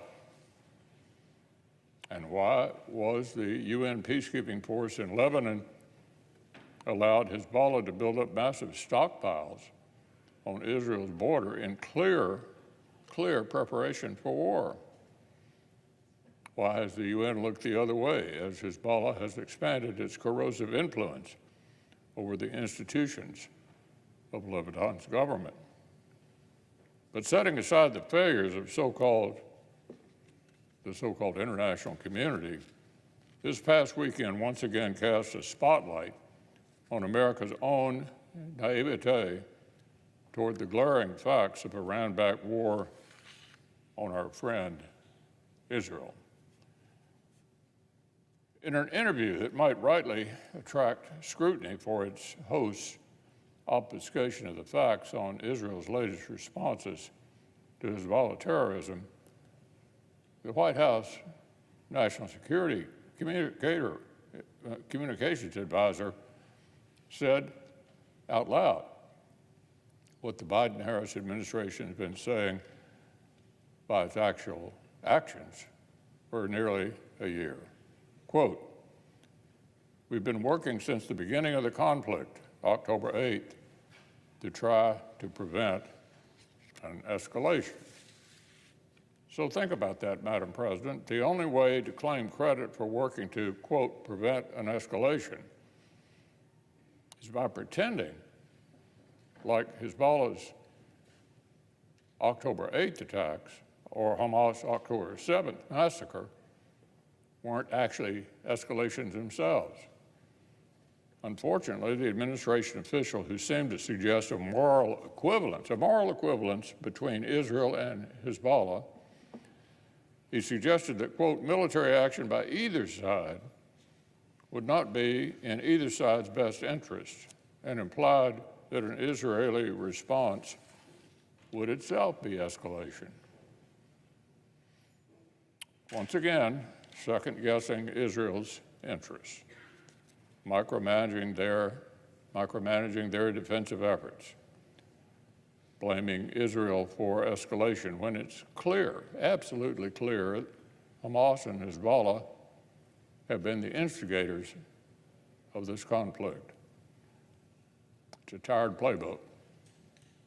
The administration is telling the world that what America wants is a return to October 6th, as if the status quo was either sustainable or peaceful. This, of course, is pure fantasy. Hamas broke a ceasefire on October 7th. Or consider Hezbollah's history as the centerpiece of Iran's ring of fire around Israel. Just since the 2006 conflict, Hezbollah terrorists have imported tens of thousands of rockets to target Israel, deployed forces directly to Israel's border, constructed tunnels that would allow them to emulate Hamas' October 7th invasion. Recent estimates suggest the terrorists possess up to 200,000 rockets, missiles, drones, and precision-guided munitions, along with 25,000 active-duty militants, all of it pointed south at Israel. And all of it, as Hezbollah's leader has boasted, is from Iran. Or consider Lebanon itself. Hezbollah is a cancer on the Lebanese state. It wields its power as a sectarian terror squad and leaves a long trail of blood through its highest ranks of civilian government and civil society. Sunnis, Christians, Druze, and fellow Shiites, none are immune from Hezbollah's wrath. Then again, National Public Radio refers to Hezbollah as a, quote, political, end quote, group. Perhaps the administration's officials' confusion is a symbol of their media diet. Or more likely, the foundations of their foreign policy are fundamentally flawed. Remember the declaration by the President's National Security Advisor early last fall that the Middle East was, quote, quieter than it had been in decades, end quote. The absurdity of that boast in light of October 7th is striking enough. But even when it was written, it betrayed the administration's naivete toward glaring and abiding threats to Israel and America's national security interests in the region. Iran's agents in Syria and Iraq had already fired hundreds of rockets at American forces on this administration's watch. Since last October, these attacks have only metastasized, including into the Red Sea. So was this an acceptable status quo? Was Hezbollah's steady preparation for war? Was Hamas expropriation of humanitarian assistance in order to build terror tunnels? The United States ought to stand with our friend Israel as it faces these terrorists down. The goal should not be simply to avoid escalation or to return to the status quo ante, but to help Israel defend itself against terrorists bent on Israel's destruction. We have a stake in ensuring Israel emerges from this conflict stronger and these terrorist organizations and their Iranian patron weaker. These same terrorists want to expel the United States from the region. We are the great Satan in their own parlance. Instead, by their misplaced obsession with escalation, the administration and Washington Democrats are actually making Israel's job harder. If the president and the vice president want to see an end to the war in Gaza and prevent greater hostilities in Lebanon, then it's time to switch the focus of their diplomatic pressure. Every time the administration officials try to tie Israel's hand in public comments, and every time a U.S. senator threatens to hold critical security assistance hostage, Hamas, Hezbollah, and their patrons in Tehran are emboldened. If our colleagues want peace, it's time to show support for a nation founded on peace and resolve toward terrorists whose reason for existence is chaos and violence. Now, in another matter, about halfway through President Biden's term, he leveled some rather weighty accusations at the opposition party. He said Republicans, quote, do not respect the Constitution, end quote, and, quote, do not believe in the rule of law, end quote. Well, that was pretty rich coming from someone who is already exploring the possibility of resurrecting one of the most flagrant affronts to the Constitution in American history. After less than 100 days in office, the president had formed a faux academic commission to revisit a plan to toss out the separation of powers and pack the Supreme Court. This idea had been dead and buried since the 1930s, when it proved so inconceivable to even the most loyal New Deal Democrats that it almost tore President Roosevelt's administration apart. And just months after convening, the president's own commission concluded that structural changes would, listen to this, risk irreparable damage to an independent judiciary. That was the president's commission. Commissions warned that, quote, in recent years, we've seen democratic governments regress or backslide with respect to judicial independence. This has come through electoral majorities using their power to restructure previous independent institutions, including courts, to favor the political agendas of those governments. Now, this didn't entirely chasten Washington Democrats. And even though they haven't yet gone forward with a nearly 90-year-old plan to turn the nation's highest court into a fief of the presidency, the campaign to undermine judicial independence is alive and well right here in the Senate. Vice President Harris, for her part, has yet to disavow her own openness to taking truly radical steps. In 2019, then Senator Harris said, quote, we're on the verge of a crisis of confidence in the Supreme Court. We have to take this challenge head on, and everything is on the table to do that. Everything is on the table, including, as she confirmed just this summer, packing the court. The vice president endorsed the president's call for, quote, imposing term limits on justices' active service. It would be difficult to draw up a more devastating blow to public confidence in the independence of a co-equal branch of government than subordinating it to election cycles of another. On a laundry list of issues, Vice President Harris' flip-flops have left voters wondering where she stands. But this particular one is no secret. The Democratic nominee for President of the United States wants to reanimate a dangerous, long-rejected attack on judicial independence, an idea the American people would do well to send back to the ash heap where it belongs.